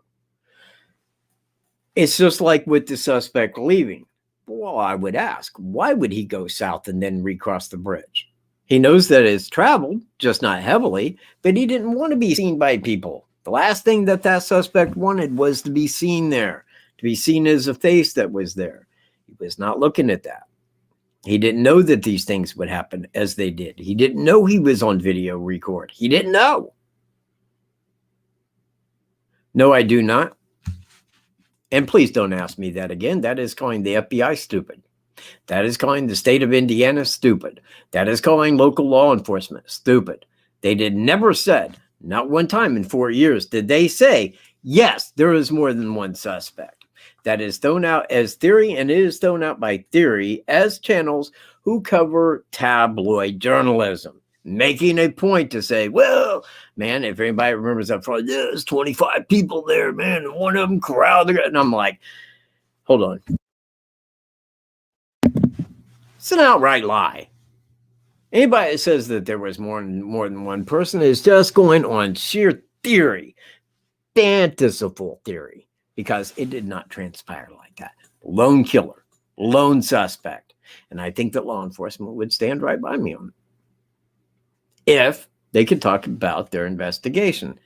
They don't. Oh, Bantry, sir? Hey, man. What up, Bantry? Been waiting for you. How you doing?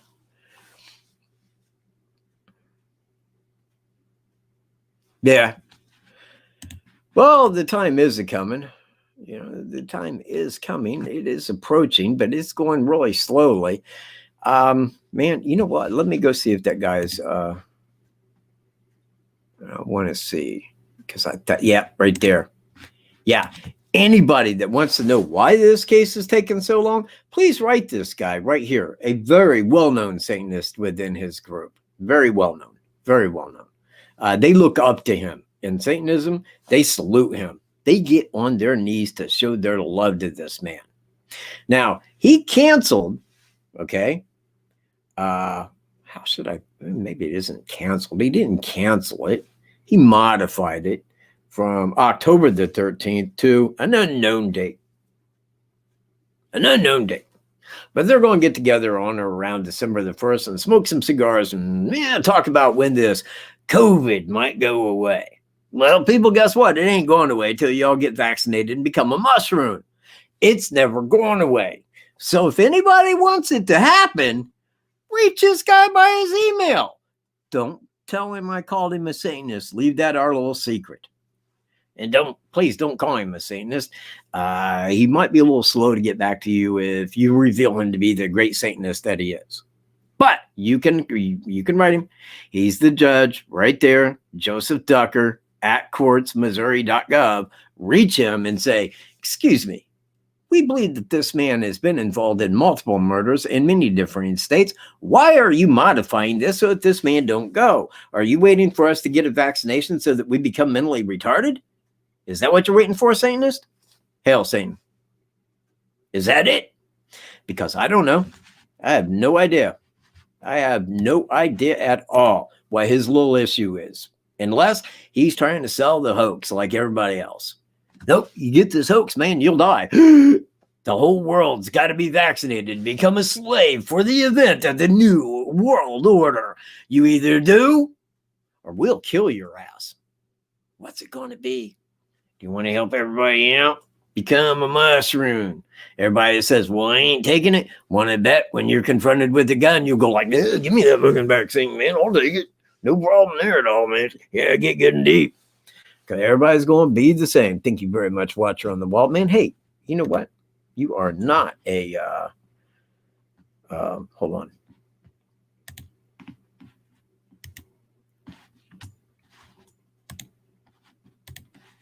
One quick second, man. I need to make a moderator here of a person. 75 thumbs up. Man, people.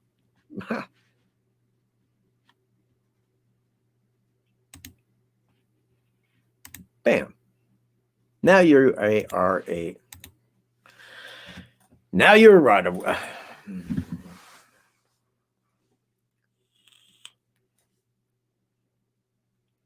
Now you are a moderator, Watcher on the Wall. There you go. Oh, thank you, Jane. See, Jane, right on, Jane. Totally. Thank you. The Fourth Reich is here. Yeah, it's been here since minimally 1933. I could go back to 1913 with the Federal Reserve Act, but I could go back before that if I wished. We have been screwed for a long time coming, and nobody said no. Nobody said no. Nobody said no.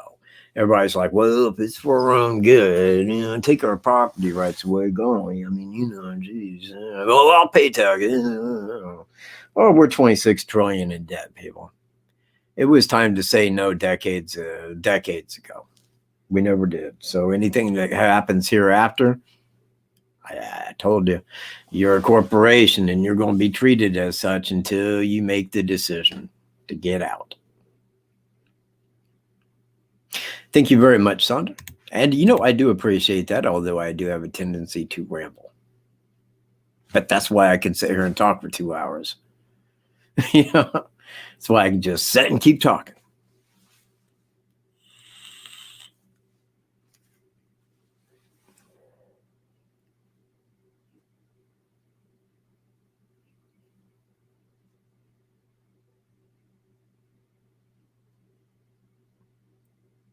If you were talking on the south side, yeah. I mean, as an example, I'll put it to you like this. If it was to the south side, then that area would be the private drive. If the suspect had parked in that private drive on the south side of Monon High Bridge, then his vehicle would have been seen by the lady that lives down that private drive, whose private drive it is, son, because he came in home right after or during the time when the girls were abducted, shortly thereafter. Now, we know that he left on the north side. So if he parked on the south side, that would be a little stupid. That'd be really stupid because he'd have to go out and walk around the highway to get back to where his car is. Now, if you're talking about where he parked, from law enforcement, it's not me. Law enforcement said the abandoned CPS building on Highway 25 on County Road 300. To wit, I must agree, because we thought, well, Cheyenne showed up at the main parking area, as did Flannel Shirt Guy. Neither of them seen a vehicle. So if he drove, this was the point that we was going at the time when we didn't know whether he drove or not. But if he did drive, where would he have parked? Because we're thinking in the woods. We're like, well, there is no place back in the woods on private property where you could drive where your vehicle wouldn't be seen from the county road. And, you know, there it is. Where would he have parked? We didn't even think about the abandoned CPS building. We never did. We thought that was too in the open. But then looking at it and then thinking, well, if he parked at the abandoned CPS building while other people could have parked there, it was unlikely. You know, most people park at the main parking area. So by parking at the abandoned CPS building, that put him right there by the entrance. He didn't have to walk by other people, you know, so much to get back to where his car was by crossing Freedom Bridge. He could just make a right and go right to it. That's me. That's law enforcement saying that there was a vehicle parked there. That's them saying that. Now, if I was to think that he parked on the south side, and I did look at that. Now, me and Greeno did look into that because we thought, well, wait a minute. What if he did drive and he parked on the south side? You know, maybe he drove down that, took that car path off and parked under the bridge on the south side, right? Maybe, you know, that was part of like what we was looking at. But then, I mean, you know, then we're thinking, well, anybody that lived there would have seen his vehicle over the course of 3 hours. I mean, it's right there, right where they were driving. I mean, they would have seen that vehicle. And if there was a vehicle with a make and a model that was given as the suspect's vehicle, do you believe that law enforcement would have given that out to the public? I do. So we think he's from around here, and he was driving a model, blah, blah, blah, red, blah, blah, blah, blah, blah, blah. If you know anybody that looks and sounds like this that has a vehicle or may have used a vehicle like that, let us know. That would have been a priority. Since no vehicle was given until 2 years and 2 months later, I have to assume that they did see that on a satellite and said it was there at 12. It was not there at 5, and it made a round every 2 hours. That's why they said from 12 to 5, because that was the next time that it got an image of Delphi. So I believe that he was out there at approximately 3 p.m. exactly at 2:47, time enough to get back to his vehicle at 3:01, 3:02. He was starting his car and getting out of there.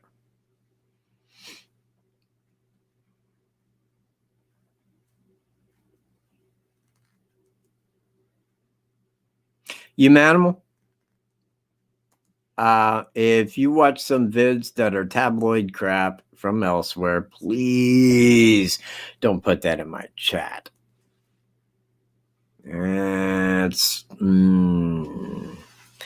I don't go anywhere near that, nor would I tabloid my channel to a degree as such, ever. Thank you.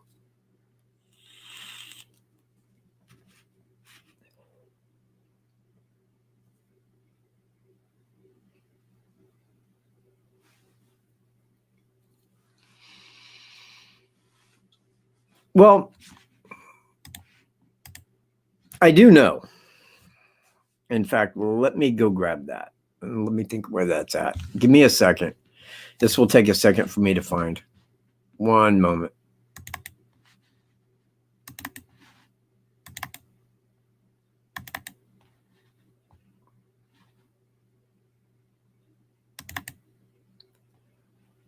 All right. Let me see. Maybe.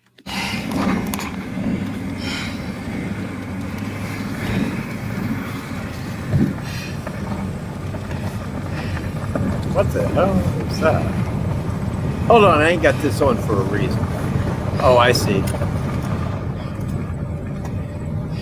I see and hear a train. Reminds me of my youth. It does. Nice.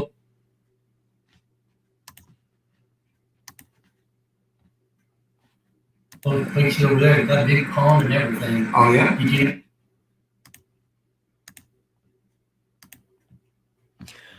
Okay. Now, let me kind of show you guys this here real quick. Let me get rid of the banner. It's Michael J. Cat. All right.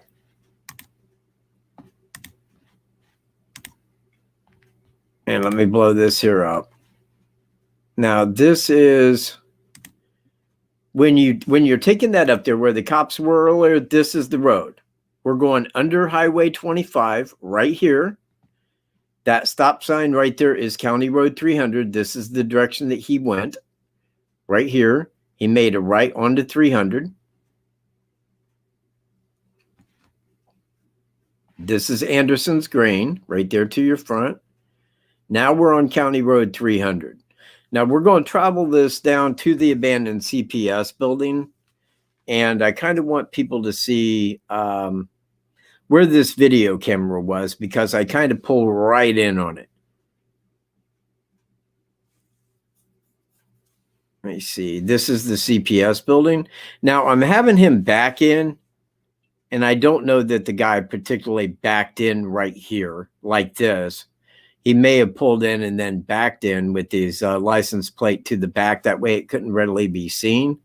But when I get out here in a second, I will highlight the video camera, which is right over here.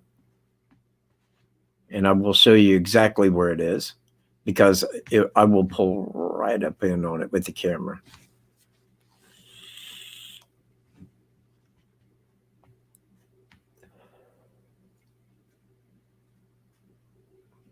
One second.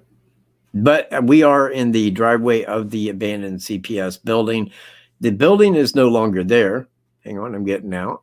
That's Freedom Bridge. This is the trail right here that leads to. This is the trail that the suspect took that day. As that walks straight back up and then goes into the entrance right there. You can see it goes all the way up and then enters right there where the flag is. Bam. That's Freedom Bridge still.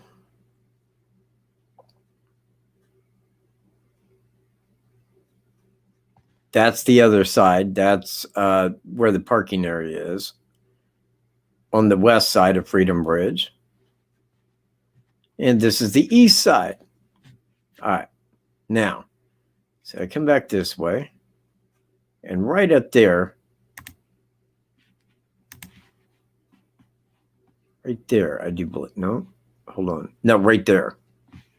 That is the camera.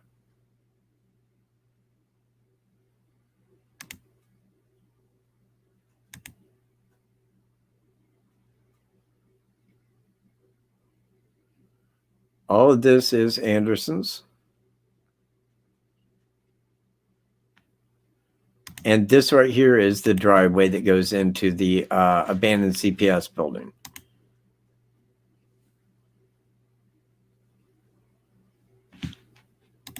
So there were cameras up, and I do believe that they captured the suspect's vehicle.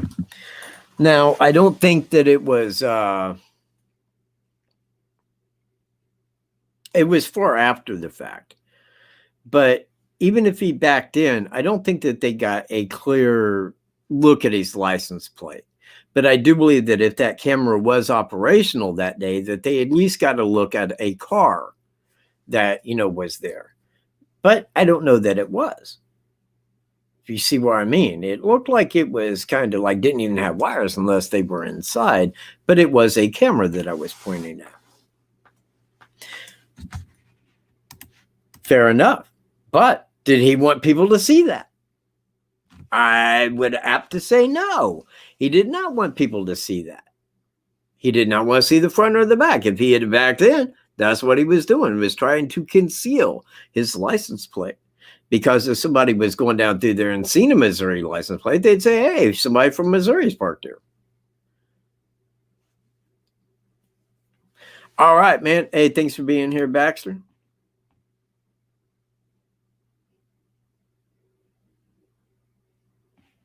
Don't know. I don't know. I will say it being 2017 And most places, including like a CVS, Dollar Store, Marathon, any place like that that deals with anything, normally has some kind of security camera.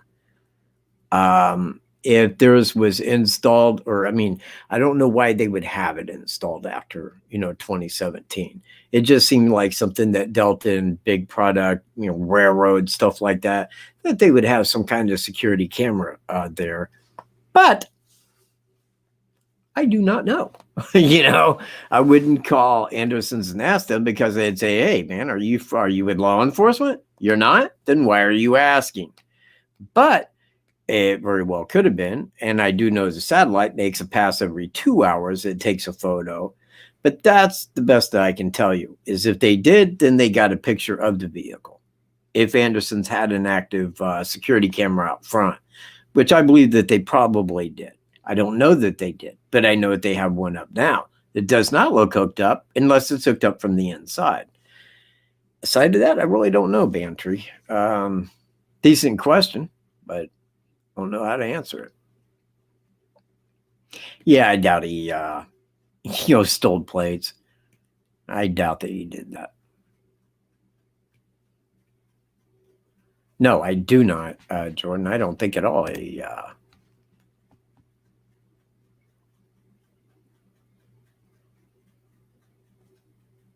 Hold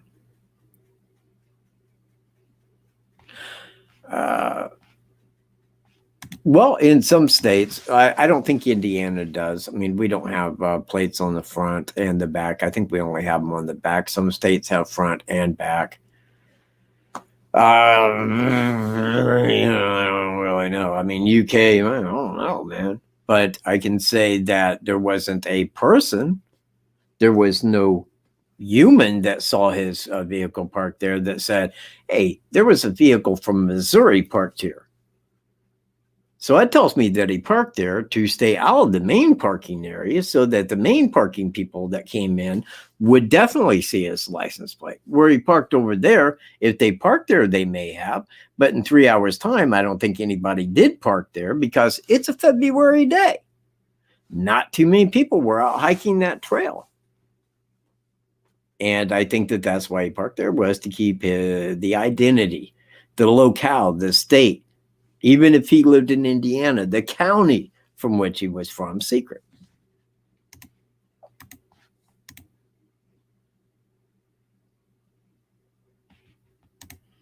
Hold on a second.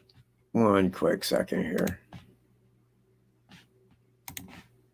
Very quick, like.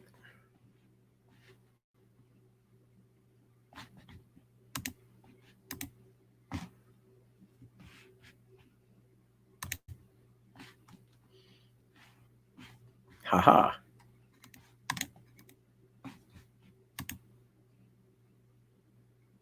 87 people. 87 thumbs up, man. 87 thumbs up. That's crazy.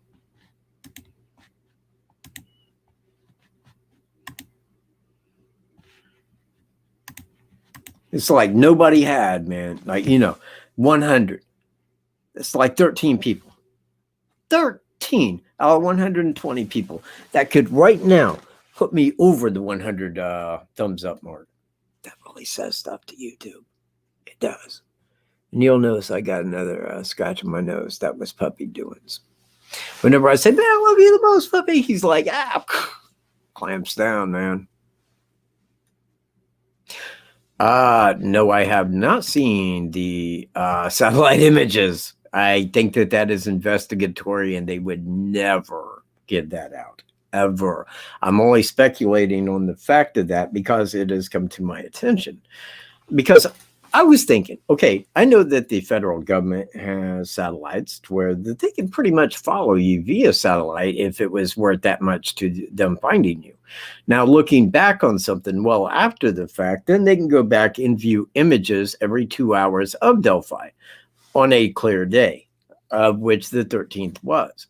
Now, I can say if they pass by, as it suggests, every 2 hours, and they say, we know that he was there at 12 and could have been there up to 5 o'clock, that means that the last one went by at about 3, his vehicle was there. But at 5, it was not there. So they said from 12 up to 5. Now, I assumed that he left a couple minutes after 3 because that's when he would have made it back to his vehicle. I don't think that he was standing around. I don't think he was waiting. I think he just wanted to get out of there.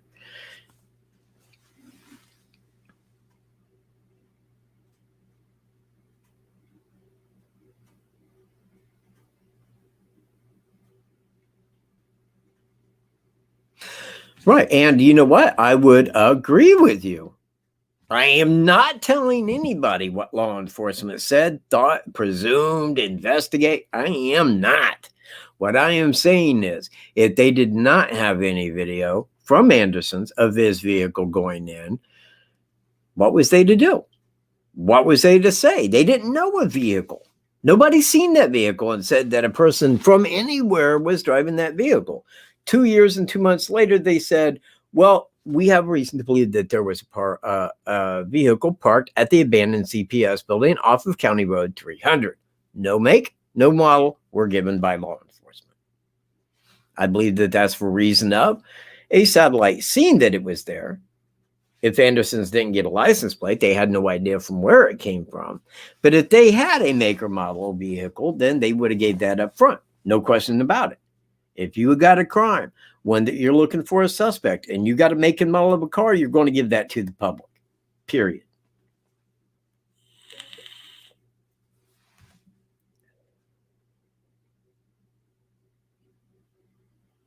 Oh, thank you, Donnie. I was reading the comment, and I said, hey, that's Donnie. You know, and that video was done with Donnie right there. I was talking into the camera, so I knew what it was I was filming. But when I make the video, I will go out and get outside sounds to use as background. That way it will sound like, you know, we're just there, but you can't hear like leaves and yeah. What up, stuff? Oh, it's 100. Right on, people. Yes. Man, didn't even have to go to my invisible watch to hit 100. Right on, man. Love you guys, man. I do, man. You guys are great.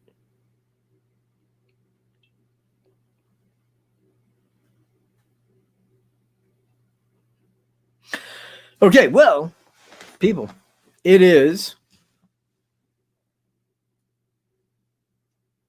Yeah, we did. Me and Greeno did that. In fact, I believe I still have video of that. Now, we released that on my other channel, but it was in my old video file because, you know, Greeno asked me, and I said, man, just act like I'm just a person. You know, don't act like, you know, we're making this video together. So we was over at the marathon, and I forget what it was. I forget what he asked. And I came off with like a really stupid, because I was just trying to act like that. And when he put that in the video, I'm like, okay, dude, I didn't know that's what it's for, or I wouldn't have acted like that, because I was being very sarcastic. But we did go around and ask people in Delphi their thoughts. We asked the person at Walman's grocery. There was a guy, I think that he was a laborer, I guess. He was outside like doing stuff, going back and forth. You know, we asked people that was coming in and out there. Of course, some law enforcement that we interviewed. We've interviewed a lot of people, and we went through a lot of information. And this is the way that I am seeing it. I think that if it was to ever get out, like say as an example, that TJB would ever go to court and be convicted, then it would come out rather quickly. But since they're not doing that, and they're playing the satanic, we all must believe in the scandemic, oh, then, you know, you'll just wait, or you'll be a mushroom, one or the other. Hell, there's a part of me that says, you know what, people, you'll never know. Neither will I. You know why? Because it's never going to be released until you become a mushroom. Now you know. But for right now, since we all still have our brain, for the most part, yeah, I can only tell you what it is that I believe to what it is that I know to be true.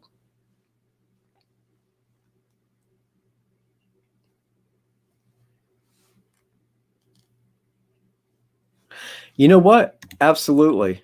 And I had said that earlier. because she says, well, if a person goes and does that and goes through that kind of, I don't know what you would call it, like some heightened demonic crime, that after the fact, they're going to look different. Now, I said, well, with TJB, here's a man who was a pastor, okay? He was very good at acting normal. Everybody that knew him said that this was a very friendly, cheerful guy, loved to help people. If I didn't know that they had the right guy for the Catholic supply store, I would swear that it could not have been Thomas Jerome Bruce. He was very comfortable in being who he was, and he was very good at hiding it. He was 52 when this crime occurred, 50, 51 or 52. That's a long time to be that man, to be a person like that, and to keep it hidden to such a degree that nobody would believe that it was you. He's very good at this. He just committed that crime. And I said, well, when he walked by, flannel shirt guy, it ain't like he was standing there sticking out like I had just did this. He walked by very casual, the way that he normally would. And I believe that for those types, those sadistic killers, being that Jekyll and Hyde is just turning on the switch and turning it off. I don't think that he walked by with any suspicion given to him at all. I don't.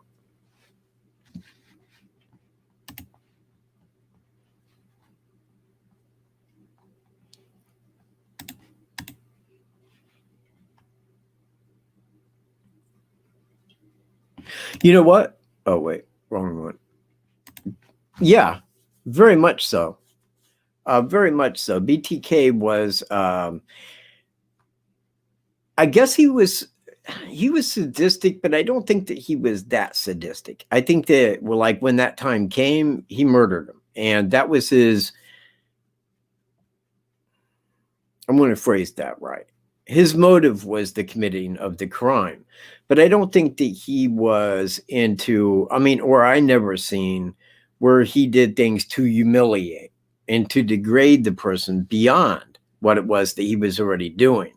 But the simple fact was that after committing this crime, he had to kill them. And that was a big part of his motive, was the kill.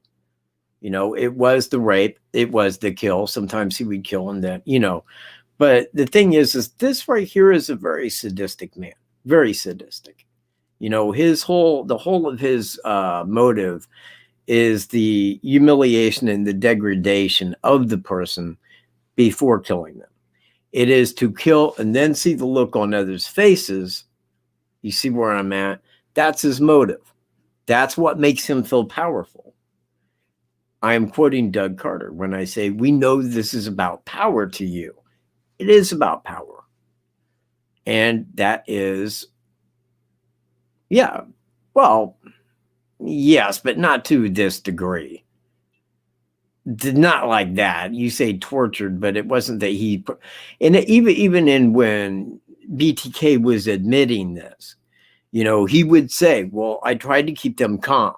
I didn't want them to know I was going to kill them. I would say, look, I got this sexual problem. I have to tie you up.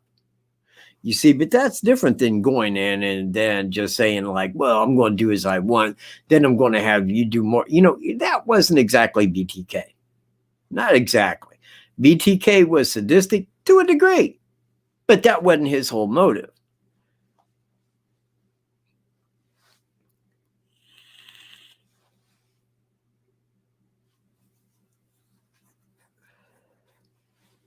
Thank you, Daniel Lawrence. So if anybody has any questions on this search or anything else, please throw them up now. Please. Also, hang on here. Just hold on, people. Just hang on. Right here. Wait a minute. There it is. Right there is SPREADSHIRTs. And if you go to that link, that will take you to my merchandise. It has me and Wolf, who in here is still in large part the true Crown Prince of Uganda, along with Puppy. Man, I've been like working some puppy names, you know. I have, man, kind of had that happen, and you know, things are starting to click a little bit. He's getting a name, you know, happening.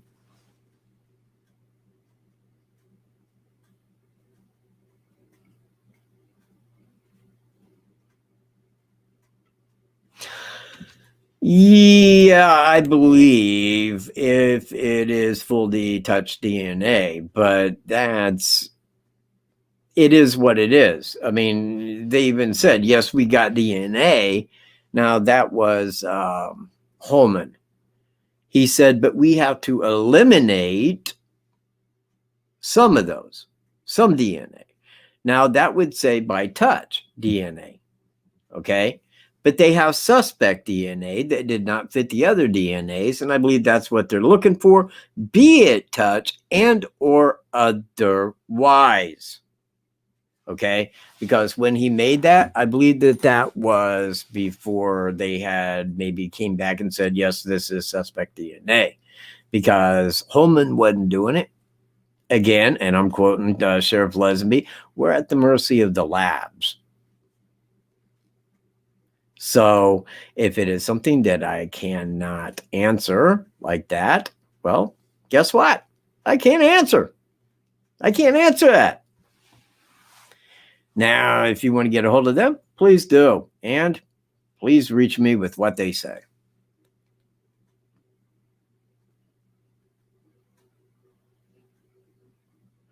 Scroll. No. It's Delphi, not Delphi. Hey, Don Spain, ain't seen you in a while. Let's see, let me look up there. I need to go. Oh, yeah.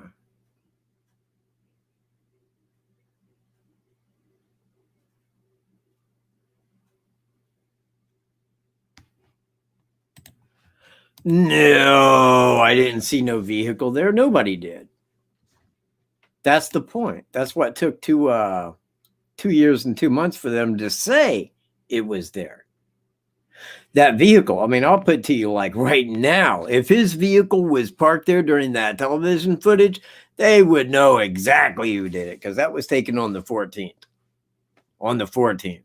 He was already back in probably, Smart Money says, St. Louis, watching television at that time.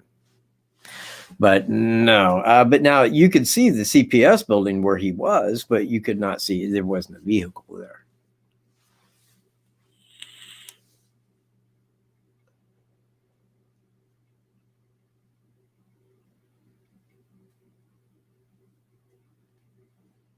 No, I doubt that very, very much. Lee 82. Believe me, if he was on anybody else's pics of that area, believe me, law enforcement would have had that nailed. I am not calling law enforcement stupid. They know very much what they're doing.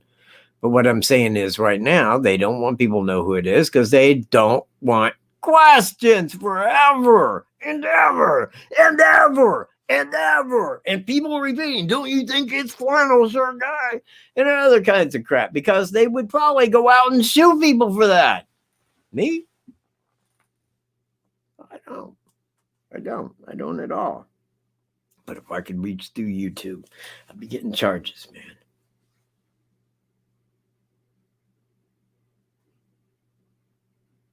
Yes.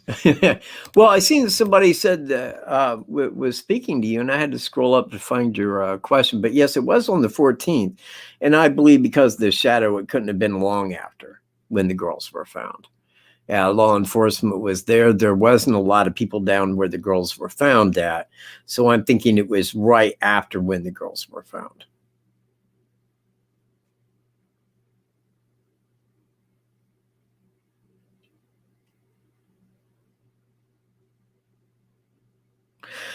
It wasn't a holiday, and I forget the reason for that. But one thing I can be very clear on, Raj, is that nobody was there because they knew the girls were going to be there because it was a day. And that right there, that's where it turns tabloid. And I don't really discuss tabloid. Again, man, by using that right there, by using that little analogy, man, it would just go, well, the FBI's got to be stupid. The Federal Bureau of Investigations that always gets there, man, they ain't got it going on to put that together. I already know they knew who it was, man, long ago, man. After they went and got his DNA, and they really knew before that. They knew. They said, yeah, we're here to get your DNA because we feel quite certain that you are a suspect in other crimes. And we do want your DNA for that reason. And thank you, and got it. And then they could place everyone that they had DNA for that was unknown back to him if it matched. Period. And that's why they went and got it. Oh, it was a snow day. It wasn't a snow day. It had to do with some kind of staff meeting or something like that at the school. It was something that it wasn't a snow day. And believe me, it was a very beautiful February day. That is what's stated. I don't really remember the 13th, but I do remember the 14th because that's when I found out about it. And I do know it was cold on the 14th. Evansdale was. The Evansdale murders were on 7/13/12, which is the reverse of 2/13/17, which was the Delphi murders. Both, more than just similar, same suspect, Thomas Jerome Burris. Know it. Okay, D.L. Smith, please go look that up. Please go look that up. I think it was some kind of a staff meeting, if memory serves. But again, I do not dwell on that for this reason. It means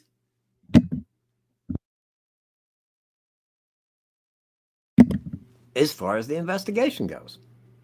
Because otherwise I'd have to go, well, it was somebody local that knew the girls were out of school that day, that knew they were going to be there and set this up.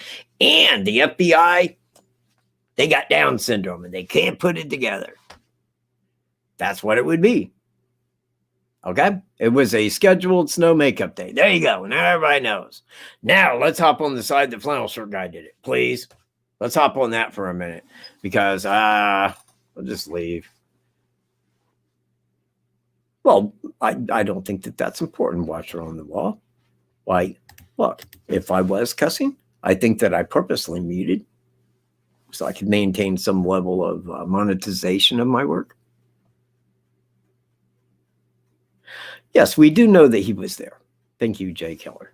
Thank you. We do know he was there, and we can put the rest together by listening to what law enforcement has stated. Anything that's outside of what they have stated is speculation. And when it starts getting into, they knew they were catfish, these people all did it in a gang of people, that's when I start banning people for ignorance. That's when I just start letting that finger go. Because it ain't like that. It was an abandoned building, not a car. He had parked there to keep his where he was from secret, the best that he could. And we know he was there, and I can speculate his route in every way positive. I mean, even putting together a timestamp video of my own, because I got video of walking through every single area.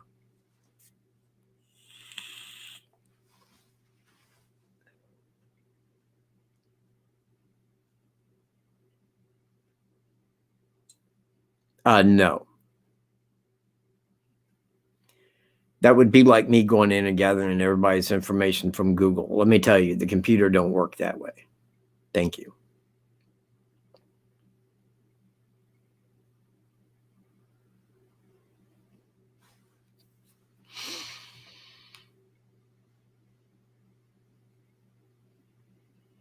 Other questions?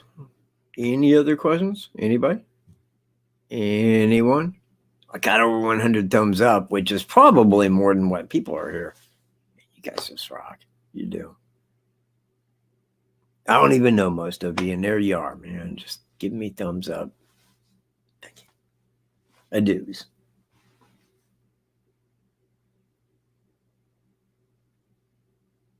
Yeah, but you can't get it. Believe me, they keep my data, but they won't let me go get it.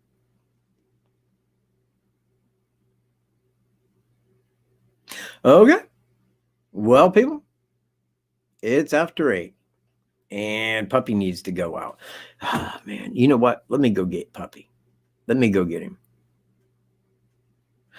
Kenny, no, I don't. They didn't do one last year. And if they ever get TJB into court and get him convicted, maybe that would be a good time to announce that he is the suspect. But I don't think that they're going to do a press conference. Now, if they do a press conference, it would be to announce, but I don't know that they're going that far until he is convicted. Because until he's convicted, oh man, hey, Lily82, thank you very much.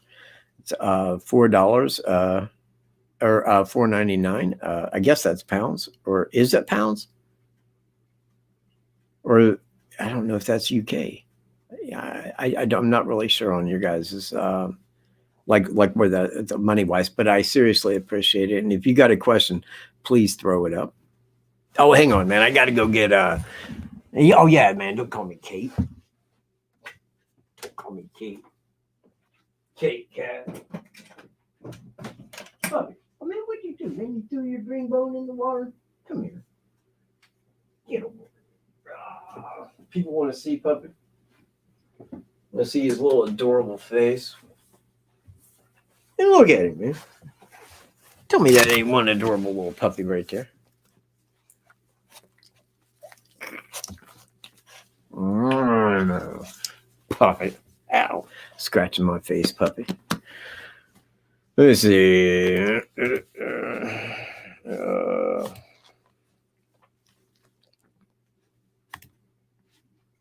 And Puppy. There you go. See, look, Puppy. This is what I've been trying to tell everybody. Puppy, you know, if you could, he is not a puppy of holding still. I'll tell you that. He just isn't. He's a puppy of biting, scratching, mauling, playing, farting, digging in the couch. He don't care. He don't give a crap, man. Just loving the most. Look at him. Who wouldn't love being just licked to death like that? He's got a little French poodle in him. You can tell by the way he looks. Yeah, he is, man. He's adorable as all get out. Anyway, everybody, man, I appreciate everybody being here. 105 people. Man, see, I almost hate to say goodbye, man. I do. It'd be like a week. Get up here. Get up. Look cute. Look cute. There you go. Good job. You know, I'm going to get one of those paintings of him, man. Like, you know, where he's got the little general suit on, you know. Man, get one that kind of looks like Idi Amin. Something like that. Ain't that right? So anyway, everybody, man. Viewers, moderators, everybody that's here, man. I appreciate it, man. I appreciate it the most. And I will have the search video, and we'll be working on the timestamp video. Idi Amin, I know, man. Like the butcher of Uganda. You know, can you imagine like little puppy? The butcher of Uganda. All right, everybody. I will see you all next Tuesday. Thanks for being here, everybody.